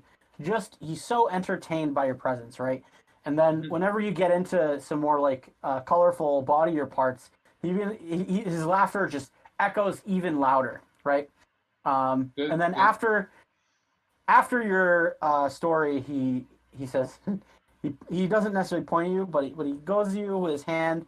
He says, "This is fantastic. Surely you are the ones that have brought the destruction upon our mountain." And then he just laughs, and he's just so taken aback. And he sort of says this, not in a judgmental way or harboring any ill will towards you, but he's it's like, of course, this makes so much sense. Yeah. Gan turns to Xiaoling and says, "Hear that? He's forgiven you." I didn't think I had anything to be forgiven for, but thank you. I didn't either, but it's a good thing it's a good thing he's so magnanimous. So he turns to the three of you and he just says, "So why have you come to our mountain? What is it you seek? Why are you turning all of this stuff around?" I believe I am seeking your master. My master? Yes. Shanglu? I believe I am seeking him. Well, then, should wait here. Oh, I hope he comes back. If he has not come back in 3 days, and before that he has never missed a visit, I doubt he is going to be back without us going to find him. So after we Hmm. rest here, I think that it might be best that we do so. Would the two of you agree? I look up to the sky, remembering the words that he told me, and I know we're in a hut and all, but just kind of like whatever crack I can find, and think back upon, that he was going to go see the birds, and I nod. I agree with that.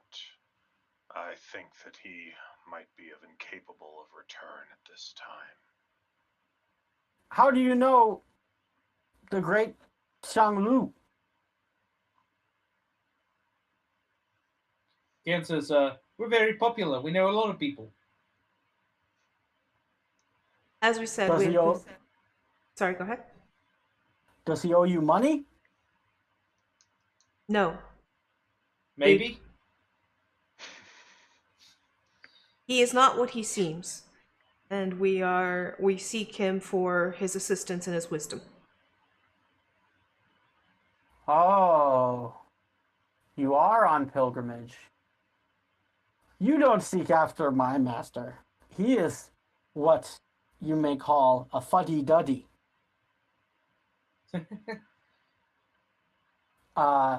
Yes, you are seeking the man of the mountain. Yes, and then his eyes have this gleam in them where he's just like, he's ready for a new story that's even greater. He's brimming at the seams, and I think we should take our leave of this place.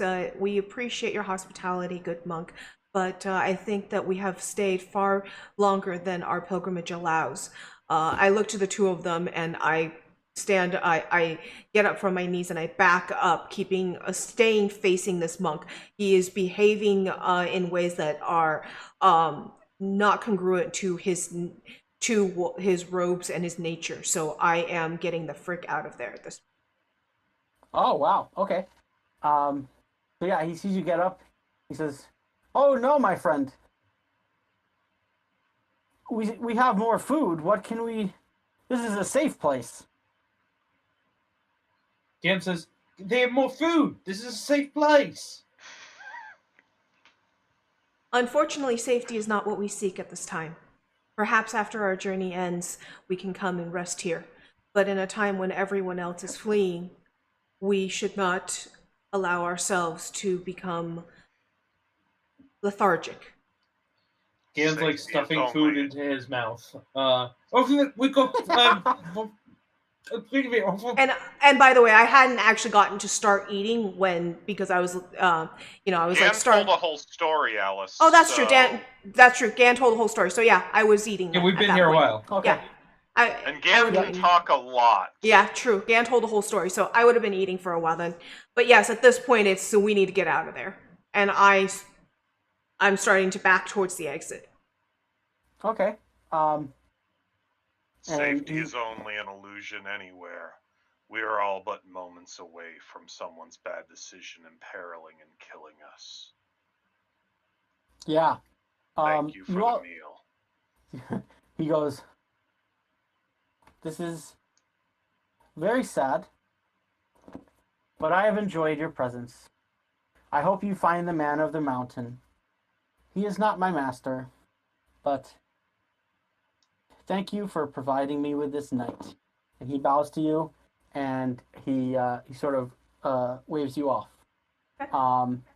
And now it is nighttime. The rain has subsided. You find that the tadpole spirits are still sort of resting beyond the bounds of the two Pishu statues. And around this place, it is sort of clear of that malign energy. Mm-hmm. And you find that many of them have dispersed as they have before. When you got here, there was more of them than there are now. Each of you regained 2 vigor for that scene, because it was a scene of rest, but it didn't last that long. So now you're at the footsteps of the temple. You see before you that there is a path downward, But now at this precipice, you also see that as you look to your left, if you're staring at the statue, that you see into the valley a little ways.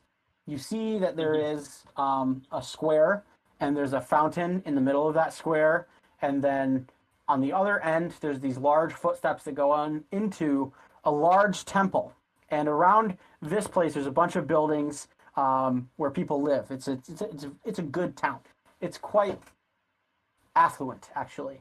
But you notice at the top of this temple that there is just this billowing smoke, white and gray and black, as the rain has caused the flame to stop, but still yet it is in shambles, burnt to the core.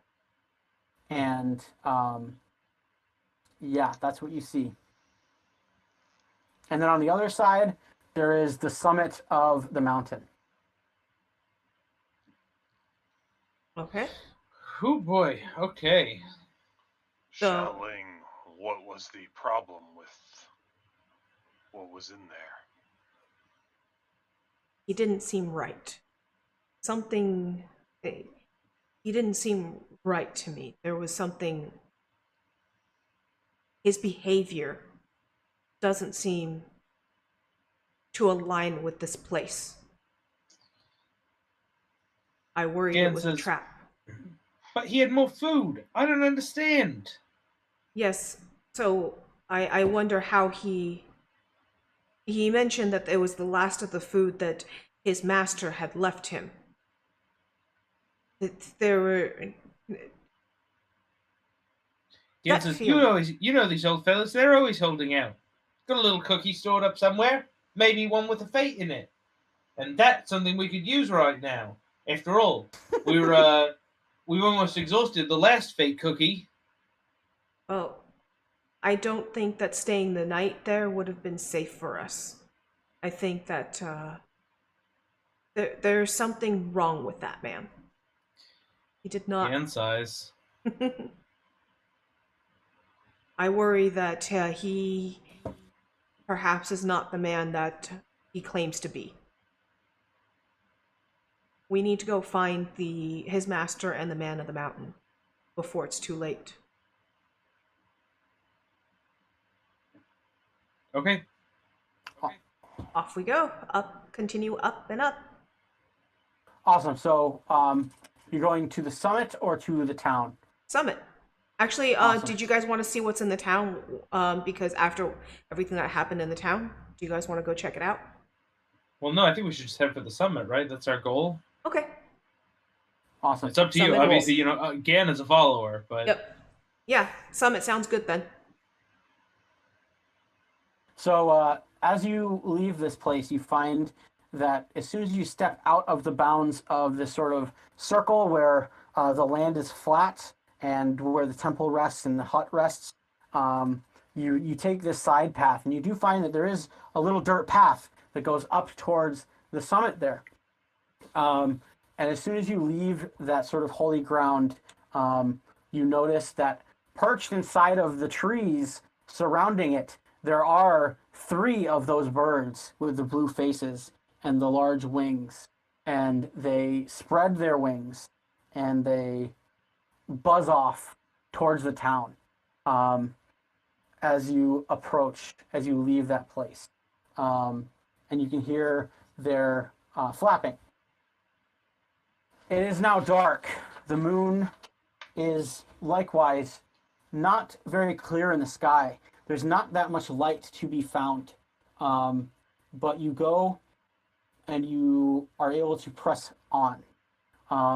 Inside of this night, you wonder if the echelons that are higher than the base of the mountain indeed bear a harmonious ground where predators do not prowl, as the tigers did near the bottom. Yeah, so you're able to make your way up, and now you come to the top of the mountain. Awesome. You've made it. We've made it. It's quite clear. The end. Yeah. We made it. So now we look Says for the man Gan. on the mountain at the top of the mountain. Yeah, Gan will clap his hands and say, "We made it. The end." Yeah, as you do so, you look around and you see that it's just a stone precipice. There's nothing here. It's very naked. Um, and the clearing is there's some trees to either side as you come up, but here you find that there is nobody there. So you wonder if you need to wait or how to summon the man of the mountain to you. Xiaoling, you recall that your father did speak of how to supplicate his presence. Indeed, the shrine that you made this morning was by his instruction. And you remember that when approaching such a jinn, that you mustn't overdo it, because if you seem too distressed, then it makes it so they perhaps do not show up. Yeah, so ball is in your court, my friends. Gan says, "So I guess it was really more of a metaphor, like the treasure was inside of us all the time." I no. We need to wait, and I'm going to start performing the ritual to supplicate and to try and summon him. Awesome. Yeah, so you know that that last night when you made that shrine, you did it in haste simply to pay homage, Mhm. but in order to try and make the lightning strike twice, perhaps, you get the idea that you'll have to make a greater show while towing that line of not coming across as needy, essentially. Okay, Um, I'll do so. and in order to really have this take place, you wonder if getting your two companions to help you may be the case. Yeah. Okay. Also, Calverton, you see that this is probably a great opportunity for you to like tell Xiaoling about your vision and why you have ventured a much farther pilgrimage than she I've has. told her about that, the oncoming darkness, that she was key to solving some part of. Mhm. Yes, but you haven't necessarily had the conversation where we need you to come to the west with us.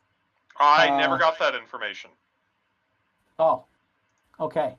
Well, all right. Well, then let's make this hut then. So you So guys it's- are able to what?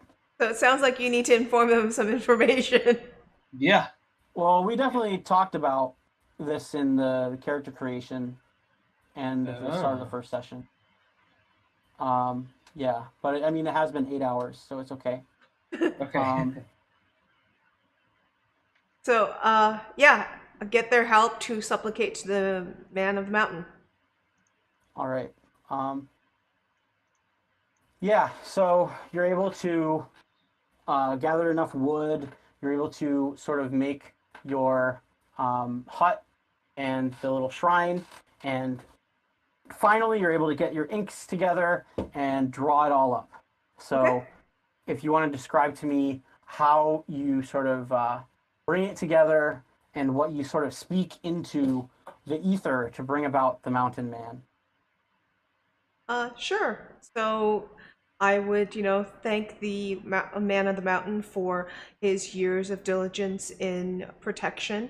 Once again, showing homage and appreciation, not so much in the things that and not asking for things when I am paying my respect. Um, a very different type of prayer style than yeah. So be appreciative, show homage, show respect, thank him for what he um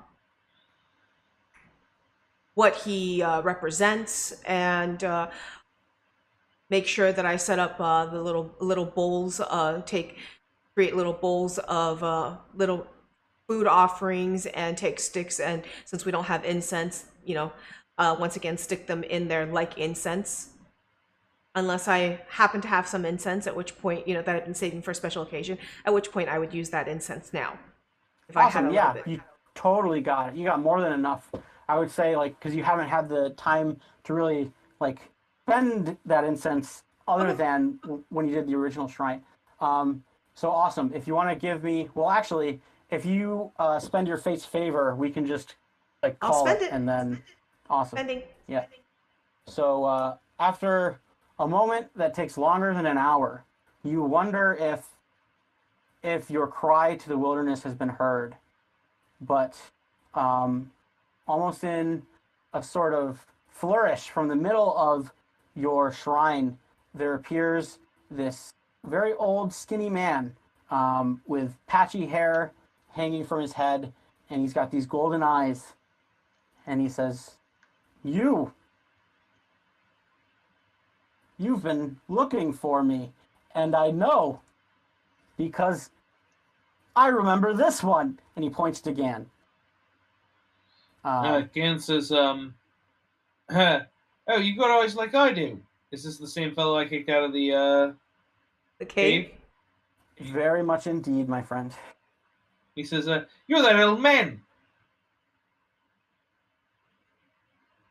Yes, we have been seeking you. Apparently, Gan has met you before, but we have been seeking you because I have been on a pilgrimage to, with something I was charged to protect. I was told to come to you because you would have the answer as to how to better protect it. I have been fleeing from enemies for most of my life, and I wish to stop running.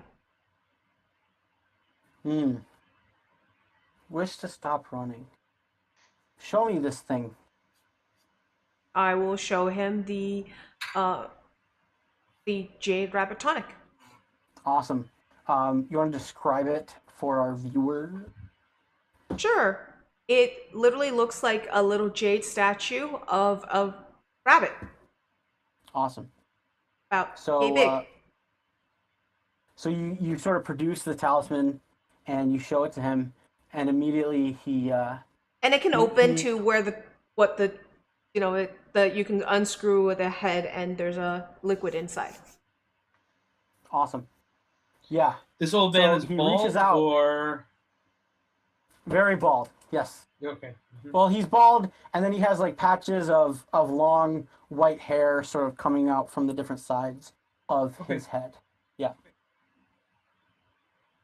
Yep. So you sort of show it to him. He reaches out to take it from you. Do you let him take it? Yeah. Okay. So he takes it. He quickly unravels the cap. He smells what's inside. He says, "Ah, so you wish this to be gone from you?" I wish the burden to be lifted. I wish to see it safe in the hands of those that it should be in, and not within the enemies that have been chasing me. Then I will do this for you. And then he lifts it up, and it's almost like he puts his hands together, and then he puts it in his chest as if he's wearing a tunic of some sort, and he's hiding it inside of a pocket, but he's only wearing a loincloth. He just has his very old decrepit form, right? And then he puts his hand in, and then as if it was never there, it never was. And then he says, "Well, my friends, I must go now to watch the birds. Thank you." Wait, And then he just walks away. But he starts to leave. Yeah. wait. What birds do you need to watch? The ones I like.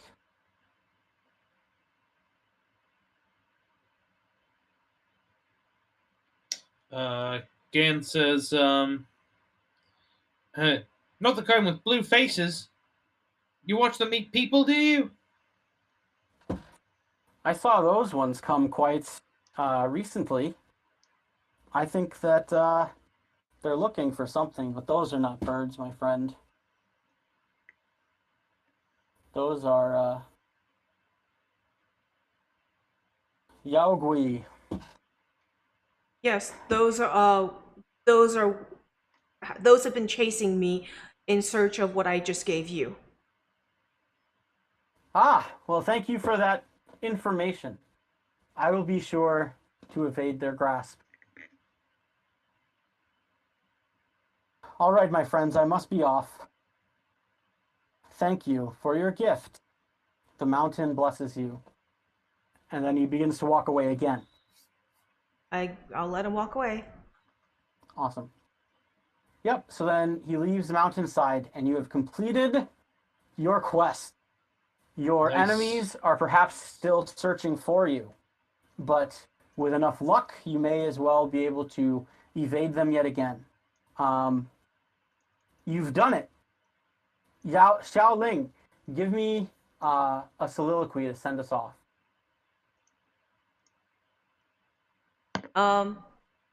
Actually, I think that the Doomsayer should do that because he's the one that can see the future. I think he should do the. I've been in the dark for a long time at this point, Alice. Yeah, well, we're going to have one from everybody, but yeah, Okay. this is kind of your moment, you know?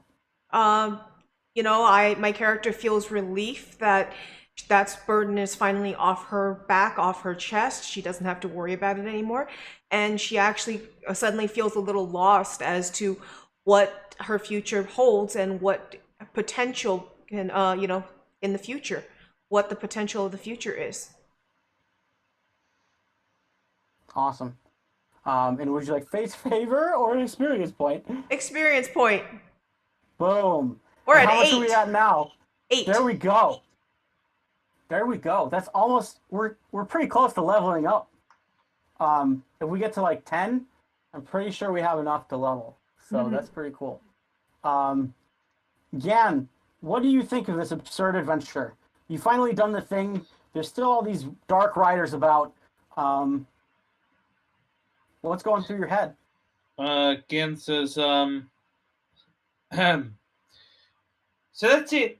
We get all the way to the top of the mountain, and we just give the old fella some bit of magic. We could have given the bit of magic to me at the bottom of the mountain. I would have taken it right then and there, no problem. Put it in a regular pocket too, not a disconcerting pocket like him. Frankly, all of this seems like a lot of rot for nothing. And what happens when we run into those riders on the way down, I'd like to know. Frankly, I begin to question the wisdom of this whole endeavor, he says as they proceed down the mountain together. Yeah. Awesome. Would you like face favor or experience points? Well, it's tempting, but I'll take the experience. Sounds good. Some of us actually learn things once in a while. Calbriton, what portents of doom plague your mind in this day, this absurd day? Darkness closes in all around us. The uncertainty of the future now plagues even me. I know the destination that we will reach, but the path that gets us there or avoids it is uncertain. My new companion, Xiaoling, is important. Something has guided me to her, but I do not know where to direct us from here. I am lost, along with the rest of the fools in this world. I will strike out and find a way to avoid the apocalypse that is coming. And as we fade to black, Gan is putting on more of my makeup, and I'm like, wait, where'd you take that? Yeah. How'd you get it? Awesome. Well, thanks so much for playing, you guys. I had a great time. I hope you guys did too. Thank you very much for I coming did. back and Thanks so much. jamming. Thank you. Yeah. Thanks for the table, guys. Absolutely, yeah. My pleasure. It's And, a lot of fun. Thank you, yeah. We have weekly games on our Discord server. And the Kickstarter is going live on May 26th. This might be airing after that or whatever, but the Basilisk edition of the Epic of Dreams. I hope you guys come out, get a copy for yourselves, and tell your friends. And thank you so much again, you guys. Awesome, and thank you Awesome. again. Thanks so much, man. Thank you. Bye-bye. Hey Blades! Thank you so much for watching another Babies with Knives video. If you liked what you saw, please don't forget to subscribe to the channel. Go follow us on Facebook and Twitter, and come join the conversation in our Discord server. If you want to keep content like this coming, come check out our Patreon and consider subscribing. All links for this is provided in the description below. And remember, come back next time to get honed!